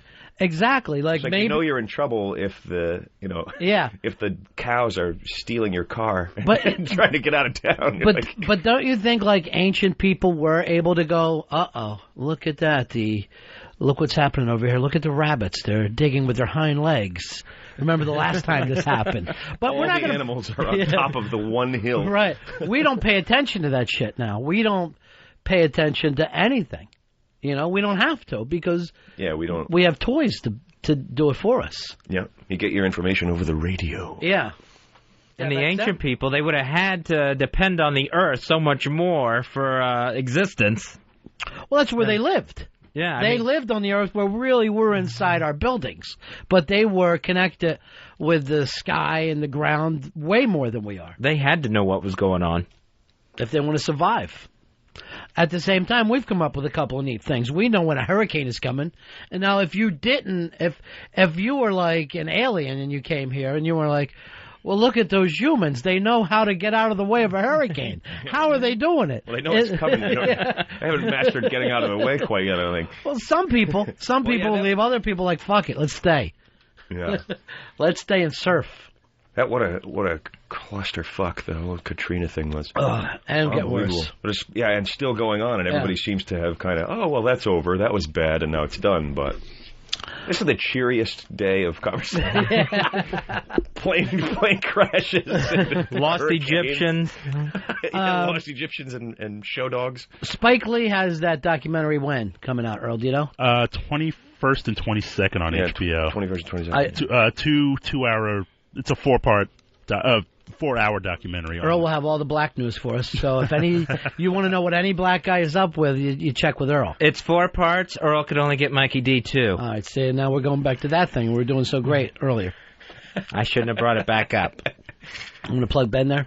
Yeah, Ben Bailey in studio with us. Ben Bailey. He is the host of Cash Cab on the Discovery Channel. He's going to be at Rascals in Baltimore this weekend, and then headlining the Cringe Humor Show at Caroline's in New York City coming up on August 16th. If you go to cringehumor.net, you can click on for the Ron Fez discount. Hey, T-Man, you're on Ron and Fez. Hey, how's it going, guys? Yeah. Hey, just about those lost Egyptians.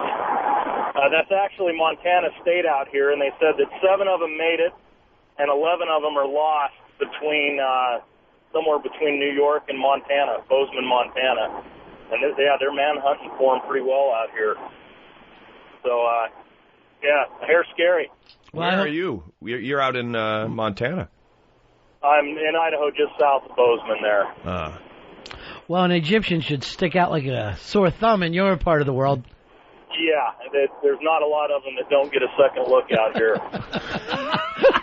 Anyone with a suntan in Idaho, everybody's looking at them. There's one. Yeah. What are the 7 guys? We got some suntan women, but not many Egyptians. Thank you, my friend. So there's 7 guys made it. I wonder what they're saying about it. Where the other 11 are. Ping, pow, boom.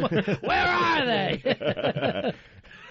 Will they be able to leave Montana? So that's a total of 18 guys. If you're an Egyptian, you end up out there, you got to be thinking, where the fuck am I? What am I doing? They're out there right now having those premonitions we were talking about. Holy shit, we're in trouble. Can't believe we're out here. We're feeling something bad is about to happen. Just mountains and skinheads. The other 11 were right. They were like, just to get the Kazakhstan line. They went back to Egypt. Hey, Shannon, you're on the air. Yeah, this is it's a weird story going back to the whole Sixth Sense type thing. Mm-hmm. I remember when I was about 11 having this dream that I was in some other state, sitting in this car I've never been in before, and I remember it was red, and my stepmom leans in and tells me to buckle up my seatbelt.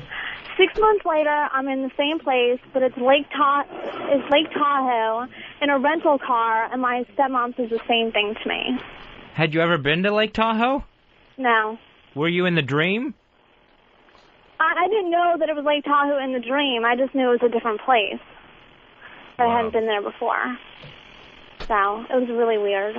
So you had a dream that foretold this thing happening, riding in the car with of your a mom. boring car trip in Lake Tahoe. You will have a very mundane and boring conversation with your mom by a lake.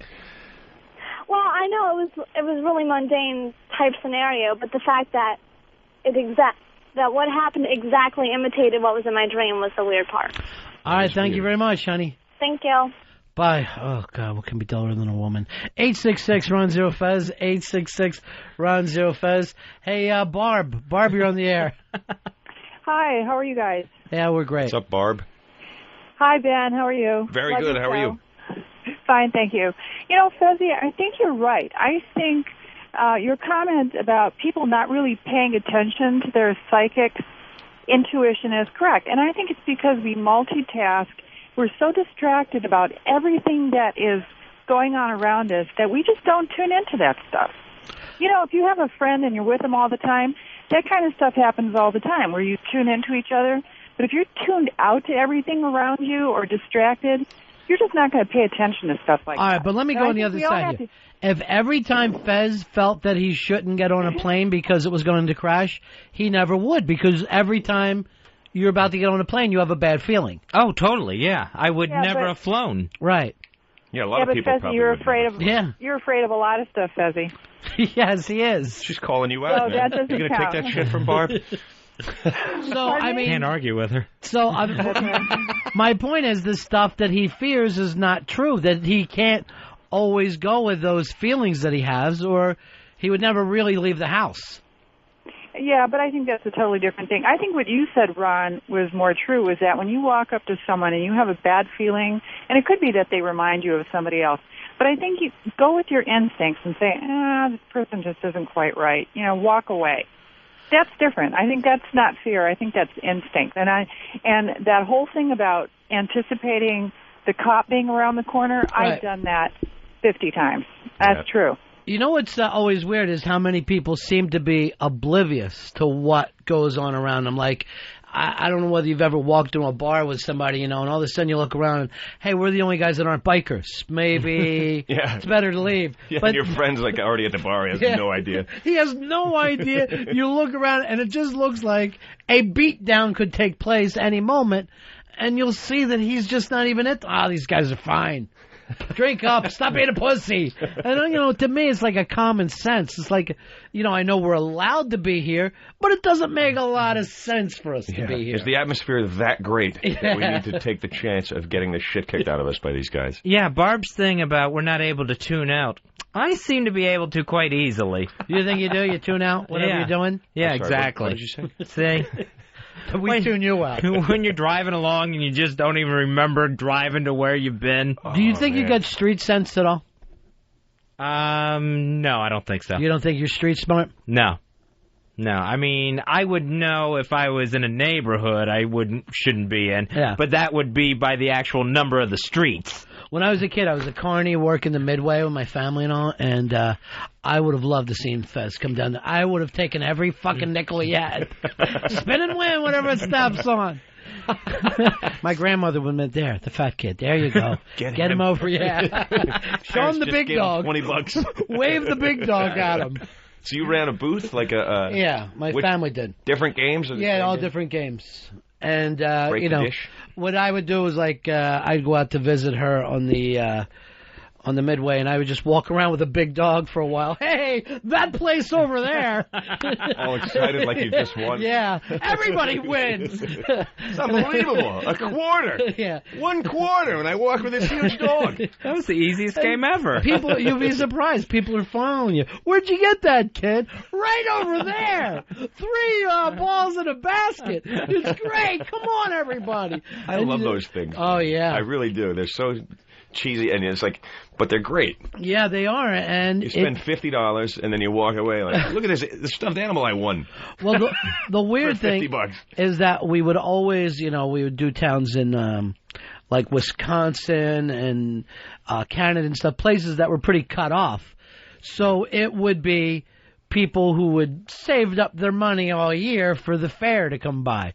They were real happy to meet you. You know, this is what's it like to be in show business. You know, it would be really bizarre how, you know, I'm sure if you're on either coast, people are like pulling their kids away. Yeah, like, but out there they're go near like, that guy. you think you can win, son? Here's another $1.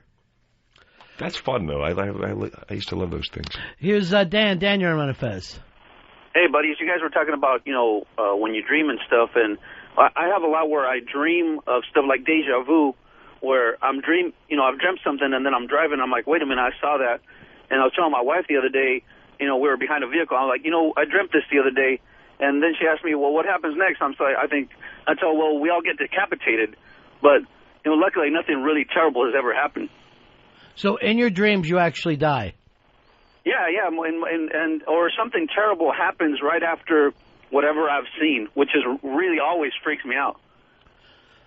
All right, thanks a lot. 866-RUN-0-FEZ, 866-RUN-0-FEZ. Yeah, I wouldn't like having that dream whatsoever. Wow. That would unnerve me in waking life. He actually said we all get decapitated. Yeah. Bizarre. Yeah, that can't be any fun. I mean, the dreaming of it. Obviously, getting your head chopped off is no fun. Hey, Mark, you're on Ron and Fez. Yeah, guys, what's going on? Yeah. I just want to say, a lot of the stuff that we do every day, we do all the time. And so a lot of this deja vu crap is just things that we do all the time is bound to happen again. Like the girl that was talking about the seatbelts in the car. I just wonder, after she said that, how many times had her parents or grandmother or whatever told her before she needed to put her seatbelt on? Right. And so then she has a dream about she needs to put her seatbelt on. So you're not a believer. Yeah. No, and then, like, the whole animal thing, to me, that just seems like when you have intimate knowledge of any type of system, you can predict things that are going to happen. You notice minute details. Say you have a computer system and you sit there all day. You're going to notice that the fan starts whirring a little bit, and nobody else is going to notice it, but you will. Right. And with the animals, they spend all day with their fucking feet on the ground. How many times do we just sit in an open field touching the ground? We don't. We never do that. So we're not going to notice, changes in barometric pressure or little tremors in the earth or things like that. We'll never notice that because Right. we're too busy playing on the computer. But to them, they may be able to feel the difference. They're able to feel something's really different. And then sometimes you get feelings without realizing, like anyone who's ever played baseball, occasionally you will know exactly where that pitch is coming. You will know breaking ball, here's where it's going to break, and it's kind of known as your pitch because you can get a hold of that fucking thing. You don't know why you know that that's coming at that second. And the other times that you can't guess, but occasionally you do know. While you're sitting there, you foresee the whole thing coming down. Yeah. Bam. Yeah. I used to have a similar thing with my friends and I we used to play poker. We played this game Gut, where where you hold two cards, everybody gets two, and then you hold them and you count 1, 2, 3, and everybody drops. My Right. friends used to laugh at me because I always felt like I knew, but too late, that everyone was going to drop. Like if everybody drops, then everybody just re-antes and you play again. Uh-huh. So it would just be 1, 2, 3, and then I go, oh shit, everyone's going to drop, but it'd be too late. And I would drop and I'd be like, I knew it. And my friend would be like, yeah, you fucking knew it. Shut up, you idiot, you didn't know, or you would have held on to your cards, And I know all the answers on Cash Cab right after they've been right told. after. Yeah, right after. I knew that. Yeah, no, I know like 98% of those. Got a break here, Earl? Yeah, we got to take a short break here. We're going to take a short break. We'll be right back. Ben Bailey was Fez. Ben Bailey, he is the host of Cash Cab on the Discovery Channel. You can check him out in Baltimore this coming weekend at Rascals Comedy Club. Then headlining the Cringe Humor Show at Caroline's in New York City on August 16th. Now, is that Rascals connected with the Rascals up here, or? Yeah, they're all the same. I didn't know that. Same company. It's new. There's the Rascals in Baltimore. Used to be an improv, and they've just had a grand opening. Now it's Rascals, and it's out in Inner Harbor. Cool. So come on out and see me, folks. If you're down in the Baltimore area, it's going to be a good time. All right, we'll take a break. We're right back. Ron and Fez. Ron and Fez, XM 202.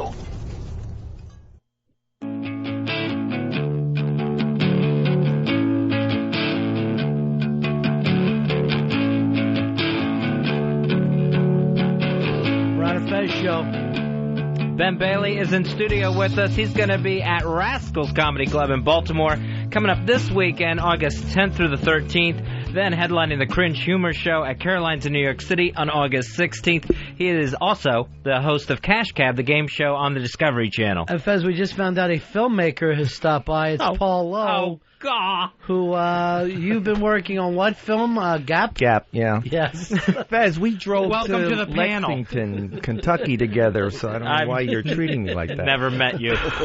Paul Lowe, you've already shot the film, right? Shot the film, though. Dave is very anxious for his scene. What is his scene going to be? It's just going to be another scene. I mean, I'm still working at Bruno Kirby's upset about the insurance issues because the insurance has been lapsed after yesterday. So sure.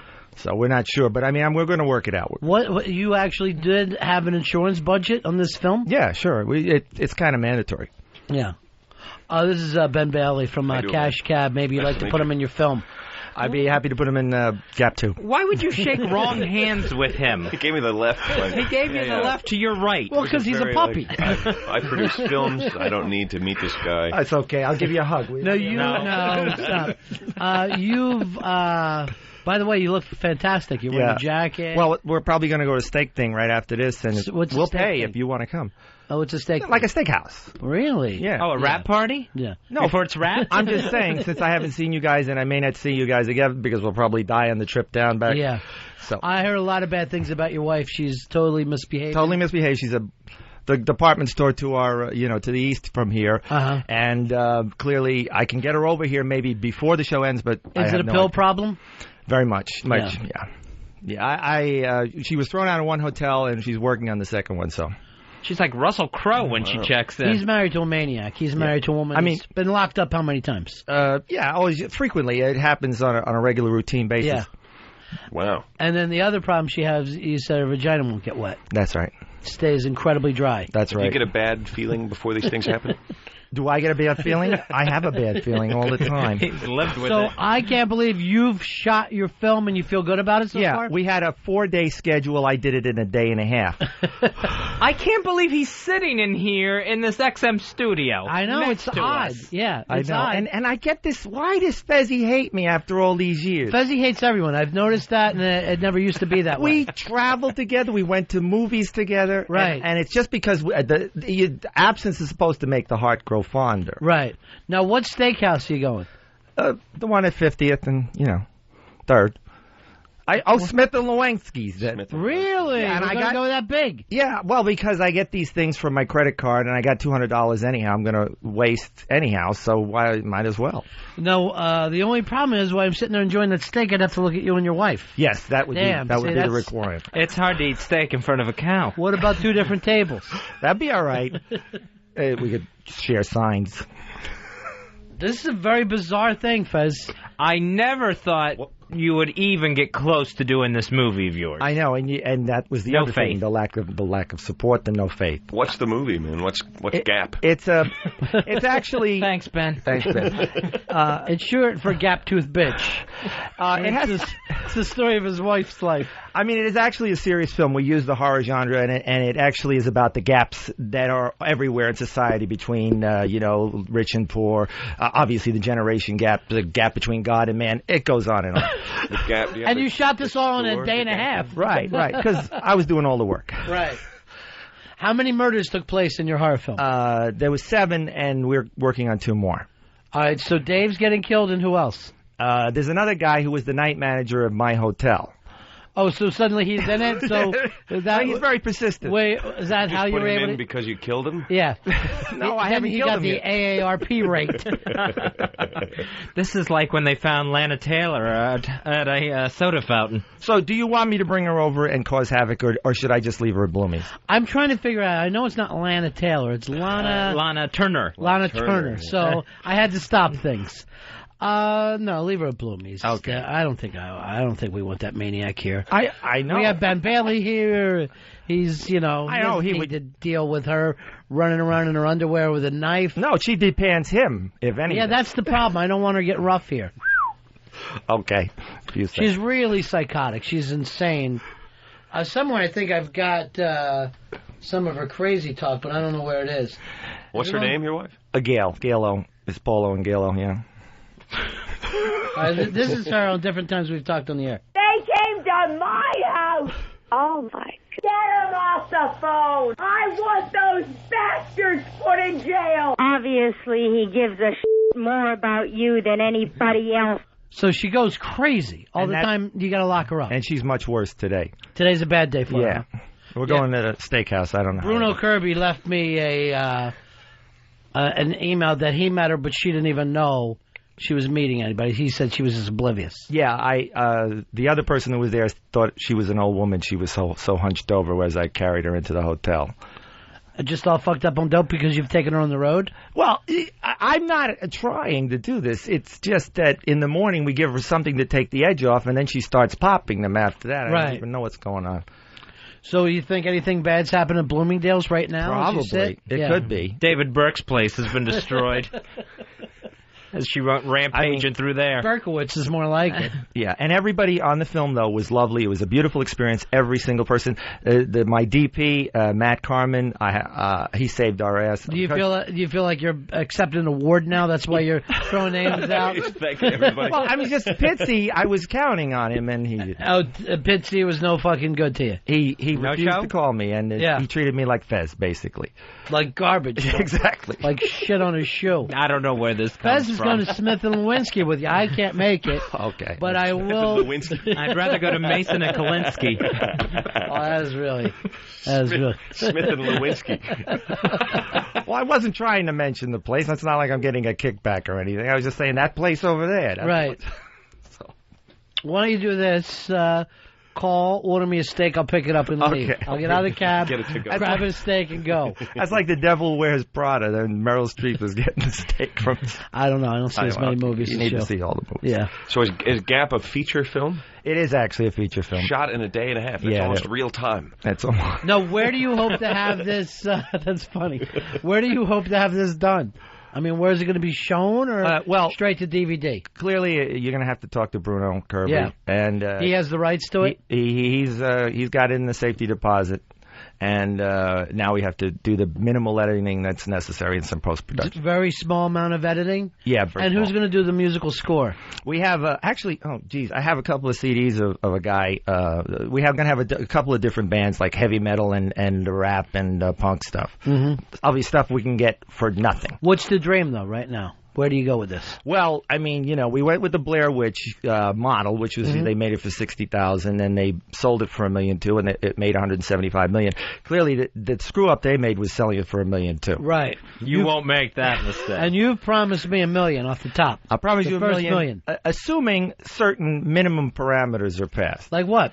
Well, that everybody at least sees their first $1 million. Then you can see your first. What? I'm the executive producer. I understand. You never even had this. You wouldn't have met any of these people. To a certain extent, I understand that. But it's and I told you this before, is a similar. I'm going to tie this thing up right now. I'm going to call my lawyers, tie it up, and I'll never get out of that box it's in now. Ronnie's doing an interview with the Foreign Press, the Hollywood Foreign Press later on. I want that film to never see the light of day. Yeah, is this black and white? No, it's color. Why? Because black and white is not respected anymore in society. It's release the people, they think it's 30 years old. You said you were going with the Blair Witch model. I understand. But is that black and white? Yeah. Where does it the whole take thing? place? The first one. I can't remember. We filmed up near Woodstock, actually. Oh, okay. So it's like a kids out in the wild. Yeah, murder. cabin thing. But I don't want to be pompous, sir, but we tried to go as intellectual as possible, despite going with the genre. Did you actually ever even have a script? No, we had notes. Notes? We had notes. We had no script. So it was improvised. Do an impression of your guy, because you were the killer, right? Yeah, I was the killer. Oh, you play the killer. I was in character the whole time. I'd have to, and you'd have to take a running jab. As a matter of fact, the biggest problem was the first half day, where we had a few glitches with the mics and things like that. Uh-huh. So the second day is where we did 80% of the shooting. So essentially, we shot the whole movie in one day. Right. And so I was. This is going to make a great panel for you when you do Letterman. These stories are unbelievable. I don't know if I came in here to say hello. Yeah, and to see if I could bring in Gail. That's all I. We'd love to see her. And that was it. And because I would feel remiss if I didn't make the effort. Right. Then I would be the asshole. Right. Exactly. We would love to see her. Yeah, I think I can her see out on my account. Yeah.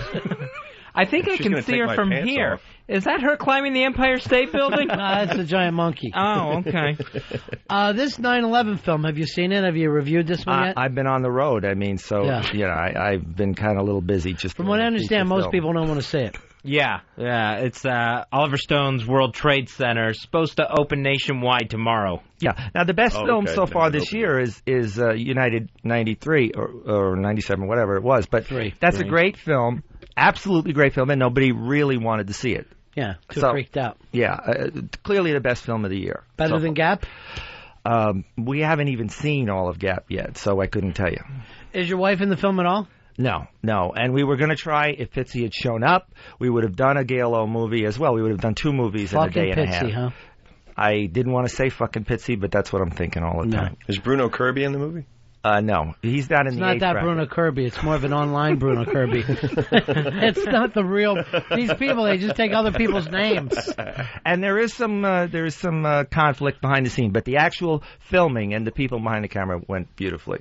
A lot of the Ron and Fez people. Well, it's exciting. I'll bring Gail over from Bluebees if I can. I don't think I'll make it before the other show anyhow. What is all this craziness about, though, Paula? Why wouldn't you just bring her here? I wanted to. I was trying to, but I don't necessarily. It's pretty obvious I don't have all the control over her in the world. She's that bad today. Yeah, the person we drove over with, she didn't even turn around, and she cursed them out literally for an hour and a half. Yeah, didn't even turn around. Go get her.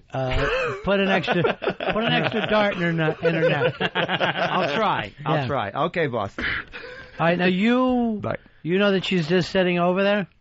She's getting makeup because she was so blitzed this morning. Oh, God. Did you left her alone with the free makeup people? Right, exactly. Well, she spends $500 at the drop of a hat anyhow. It's not I don't care. I'm near death anyhow. It doesn't really matter to me. The thing is, you got your film to live for. No, because it's done. Fuck it. I don't care. It's my legacy, as you say. I could do believe me, I got another 9 films I could do tomorrow, but I'm not saying You know one thing you can do for me? Show Ben your tattoos. All right, fine. Hold on. I got to take them. Yeah, go ahead. Take that off. What exactly got me into now, he looks like a normal guy, right? He looks does, like a regular guy. He looks... who's the guy that he looks like from Third Rock? Oh, John Lithgow. Yeah, he looks like a John Lithgow look about him. Kind of John Lithgow meets Powers. Yeah, but then look at these crazy tattoos he keeps for himself. Yeah, crazy tattoos. What's the one on the front? Is it Thug Life? Yeah, Twatto and Thug Life. Oh, yeah, Twatto. Twatto? Yeah, that was the... all right, what else do you got on you? You got... There's Tupac and Biggie together forever. Oh, yeah, that's when Tupac and Biggie both died. And there's some bullets there, I think, with Angel's Wings. And then this is the Boy Band's 2000 tour, 98 degrees.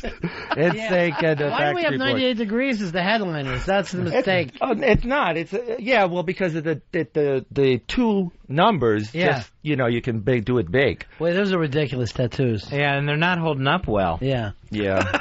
Yeah, we need another one, I guess. But I got to head back. I got 4 dogs tomorrow. I could come in tomorrow, but I got 4 dogs, so it's not going to happen. That's why I want to do it. Where are the dogs right now? In a kennel up in Woodstock. So you left them up there for the day? Yeah, they've been in there, sure. Where were they while you were shooting? They were, I heard. Actually, they were in the room. Is that why you got thrown out of the hotel? Well, they were in the room. Pissed all over. They were in the room until 2 days ago, and then things were. Yeah, she was wandering out into the lobby saying, "Where's my medication?" and doing this repeatedly, half naked or maybe fully naked, since I wasn't there, and they got tired of that. What a mess. Get her extra medication before she comes in here. She should be in the kennel in Woodstock, and the dog should be shopping at Bloomingdale's on a spree. She's all dressed up fancy, though, but we just threw it on. She has these kind of weird Madonna stuff shit. I forget, radio, XM, I don't know what the hell is going on. Are you wearing a bathing suit under your jeans? Yeah, he does, though. You got your swimming trunks on? Yeah, sure. Why is that? Because I was at a hotel. We swim, we run, I'm doing 100 things. But it's great. Why would you put your clothes on over top of your bathing suit?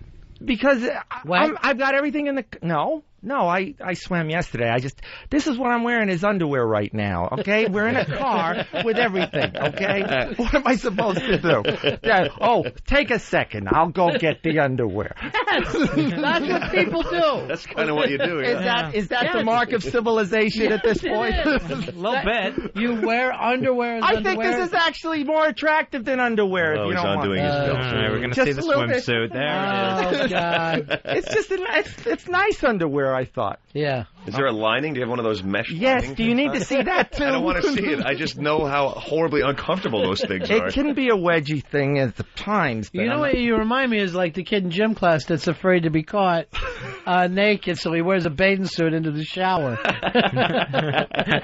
All right, so I have no idea if we'll make it by the end of the show. If not, we'll do an extra show for you. Oh, yeah, right. We'll tape an hour and then run it this weekend. All right? As I said, she agreed after cursing this person out after an hour and a half. Who was the person she cursed out? One of our actors. And I said to you, after it wasn't Johnny Depp, was it? No, it wasn't. We do have a member of the Opie and Anthony show as one of our main actors. He did a killer job. Who's that? No Filter Paul. Oh, okay. What was No Filter Paul's part? Everybody's part is the same thing. It's just being killed. Right. So he should have played the chimney sweep. But they get to talk nonetheless. What are you basing that on? Just the accent. Okay.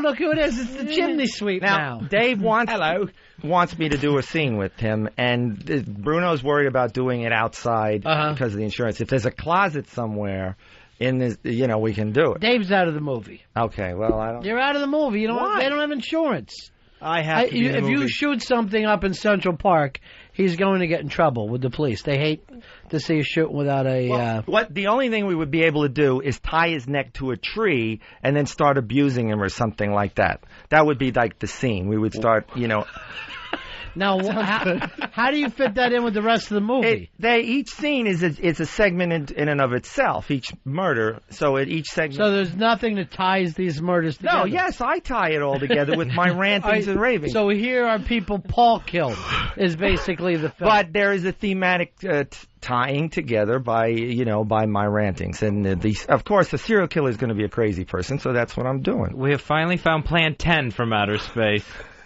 I guarantee you this: you will make a good serial killer, only because you're experienced. Exactly, and I do have the look. Did you hear about the swim trunks killer?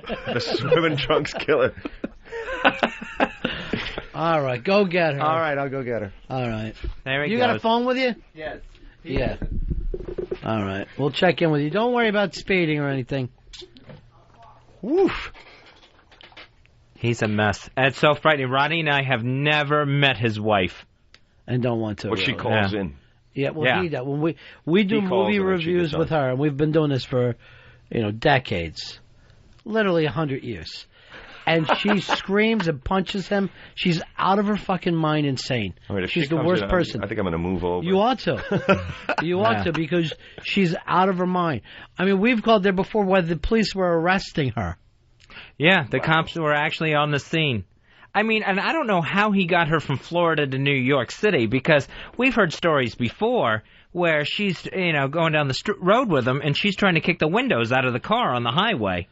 Well, she sees bugs or whatever, Fuzzy, all kinds of things going in that head of hers.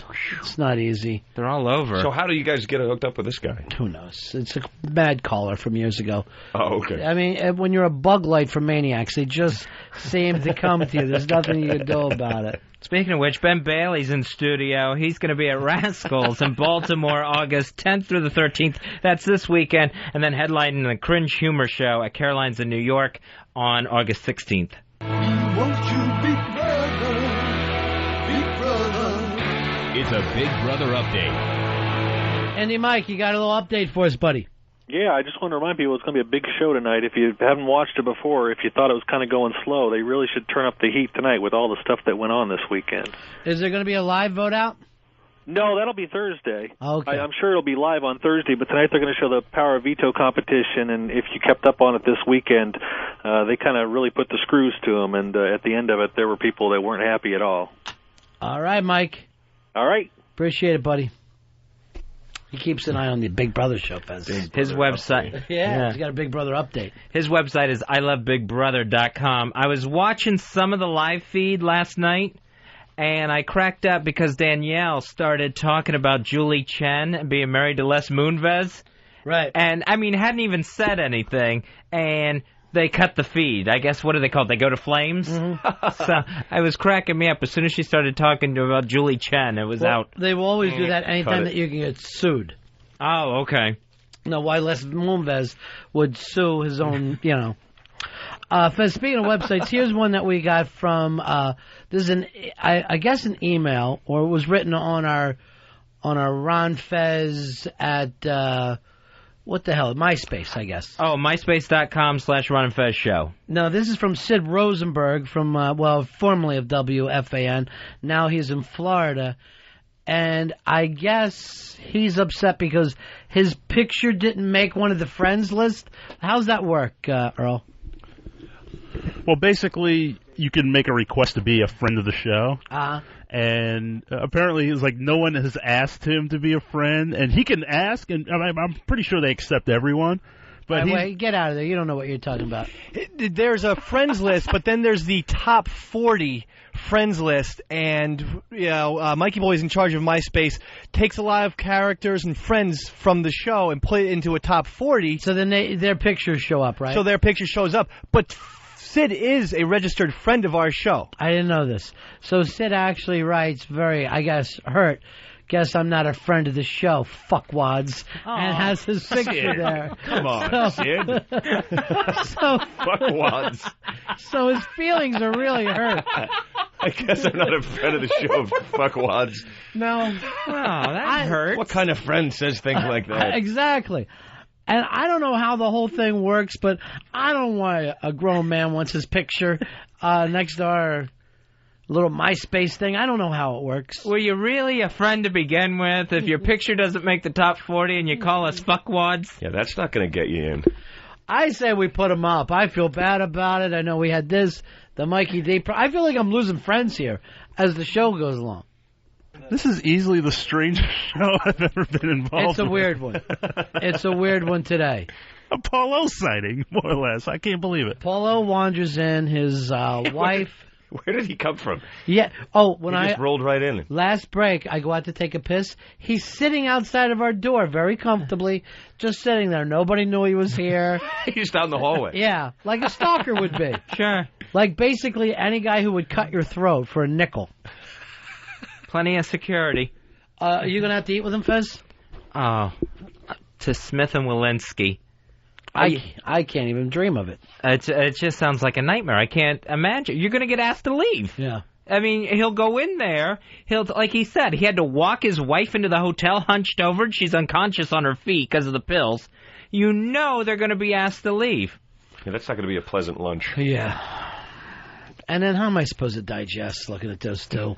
Hearing their problems. She's like eating with bag people. She's like Rodney Dangerfield in Caddyshack going into the dining room. He was in that film. Oh, that's right. Paulo was the waiter in Caddyshack. Yeah. Was he really? Yeah, he was the waiter that was pushed into the pool. He was a glorified extra. He was an extra, but if you go back and watch the film, he's in most of the clubhouse scenes, just all over the place. So, and he's one of those really bad extras who's doing, his he's not hands. Even saying anything. Yeah. He's overacting. Yeah, his overacting with the peas and carrots, peas and carrots, peas and carrots. So if you know him and you go back to watch for it, you're like, this is some of the worst extra work ever done. There's a dining room scene where Ted Knight is talking to Rodney Dangerfield, and if you look, I mean, they're doing the scene together, and if you look right in between them, you see Paulo doing his overacting in the background. Like for 7-8 minutes of film time. Yeah, and I'm going to have to watch it again. Now it's Any all excuse. I see. I don't see Rodney Dangerfield or Ted Knight. All I see is Paulo's big head. That happens to me all the time, though. There is some bad overacting by extras that takes place in Kevin Smith films. That my eye goes back every time I watch the film to the overactor. There's another one in the Cameron Crowe film, Almost Famous, where the kid is graduating, but he doesn't show up. So they announce his name and he's not there. And you just see this extra in the background. Huh? What? Arms flailing. And I'm going, how can you not fucking cut her out of the film? She's driving me crazy. No co-student would react that way. Why, this is ridiculous. Where could he be? This is nuts. My God. I'm like, all I see is a girl trying to get herself into a film. Bad silent acting. Hey, Jason, you're on Ron and Fez. Hi, buddies. Hey, How buddy. we doing? Hey, buddy. Hey, tell Paul to take the $200 and go to Smith & Wesson instead of Smith & Grzinski. No kidding. Go to Smith & Wesson. Smith and Grzinski now. He had 4 different names for this steakhouse. Go pick up a gun for yourself. Put 3 in her and 1 in your own head. Paulo didn't want to give out the name of the steakhouse just because there would be a Hollywood mob. Yeah, people mobbing him. He didn't mention the store or the steakhouse at first, and then he mentioned both of them. I was afraid I couldn't make it through my garlic bread. So now that I'm directing and producing film. The big Hollywood producer, Jethro Bodine, is in town. Good one. Do you remember the film studio, Jethro Bodine's? Oh, yes, I do. What was it? Mammoth. Oh, that's beautiful. Go into the big ass prize closet. You belong there. Thank you. Mammoth Films. He was a big ass. He was a big producer. Dave, you're on Ron and Fez. Buddies, Yeah. listen. Worst overacting extras. Man on the Moon, the Andy Kaufman movie. Yeah. Any scene where he's performing, anything that's going on when Andy Kaufman or Jim Carrey is performing, worst. Just check it out. It's disgusting. You can't watch it. Well, it is really difficult in these stand-up films for anyone to laugh and look normal. If you ever watched that, Richard Pryor's done it, and you just see people like, I guess they have to fake laugh, and then you can't make a sound when you're an extra. Like anytime you're watching a film, if there's a crowd like at a football game, you just see people pretending that they're cheering, but they're not. If they're all miming. Yeah. Oh, okay. I didn't know that. I didn't realize that. Yeah, They can't have anything verbally audible on the thing, or they have to be paid as a principal. Or so you'll just see, and it always looks bad because you can't mime cheering, and you can't mime laughing either. Yeah, that's got to be difficult for an extra. Yeah, that's true. To be nonchalant. Sports movies, that happens a lot. You're right. All the time, and They're it cheering, always, like, that guy's not it always cheering drives for me what just crazy. happened. And then a lot of times with the sports movies, you'll see that they don't have a budget, so they've tried to spread people out in the stands. Yeah, they don't have a full audience. They're trying to make it look like it. It's just so bad. Here's Chris. Chris, you're on Ron and Fez. Hey, Ronnie. You were talking about the extra in Almost Famous. Cameron Crowe actually kept throwing her off and firing her because she was overacting. But she was apparently friends with the second unit director, and he kept sticking her back in there whenever Cameron would leave and shoot it. And that's So this went on for a while, and he was even aware of it? Yeah, he even commented. If you watch the comments, the commentary on the special edition, he even talks about it, how embarrassed he was about that woman. Wow. I mean, it's so weird to hear, A, that I caught this one scene, and then B, he's still bitching about it years later. Here's T-Bone. You're on Ron and Fez.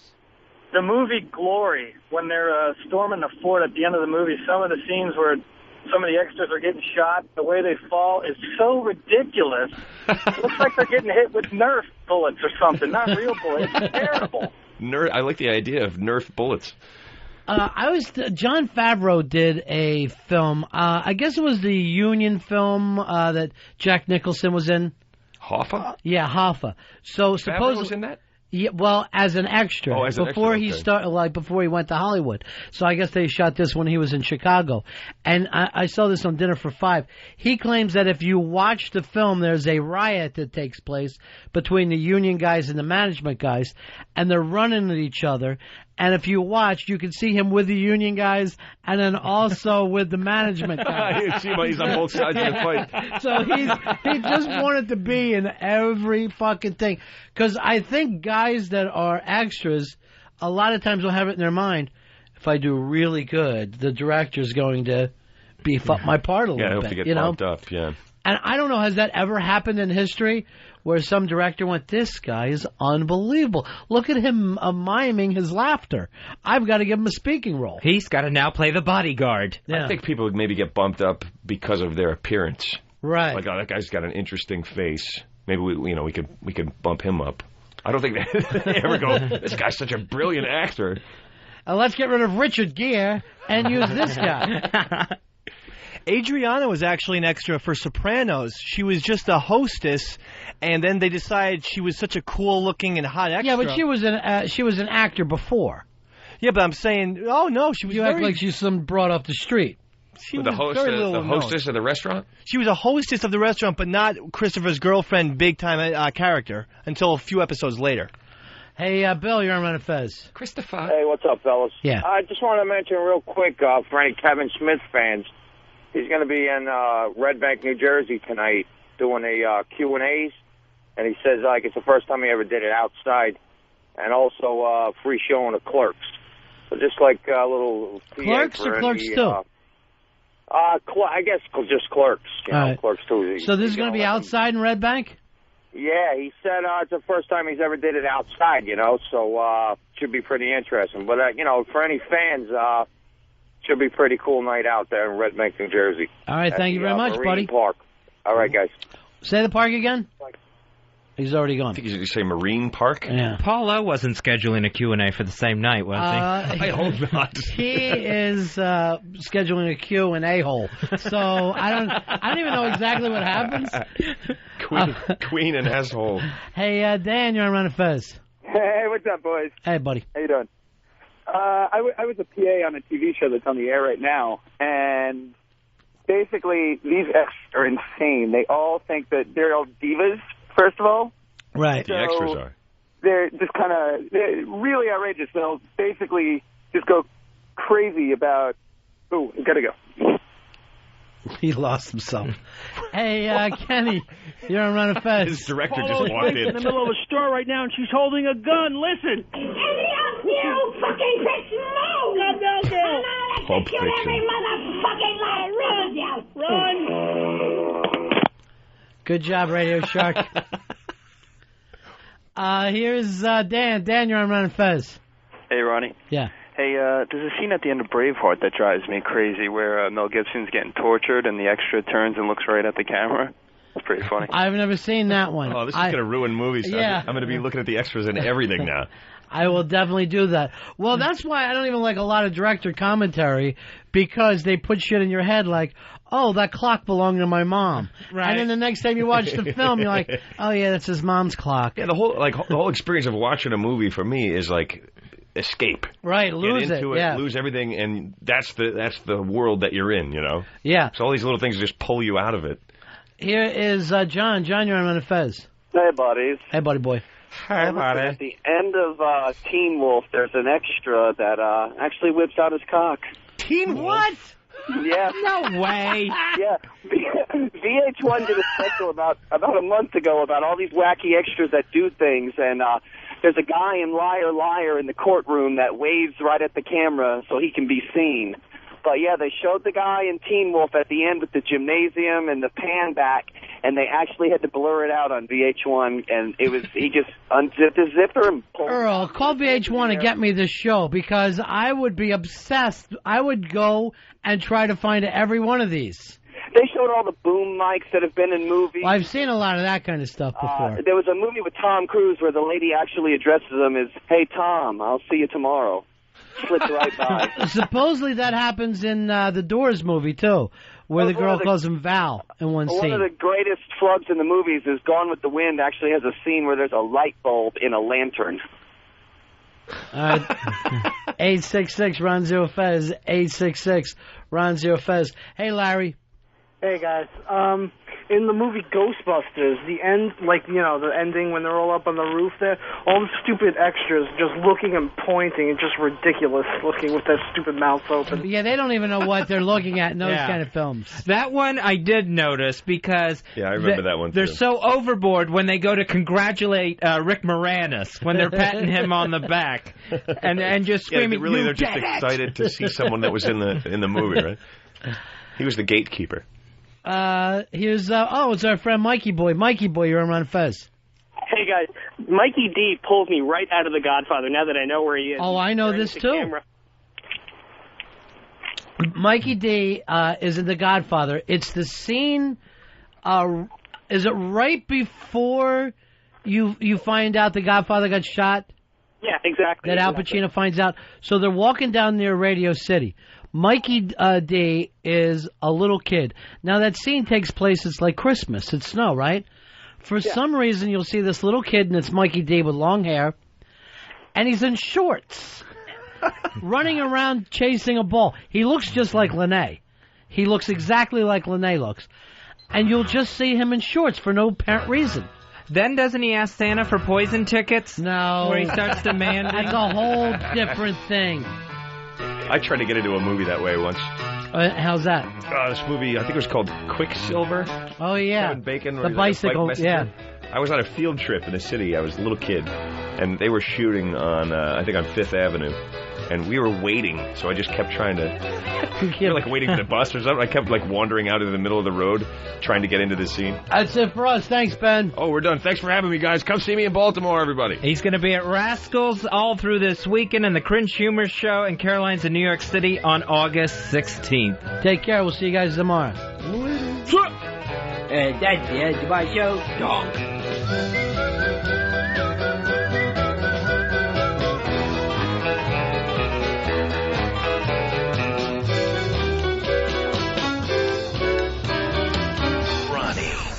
The Ron and Fez Show, XM 202.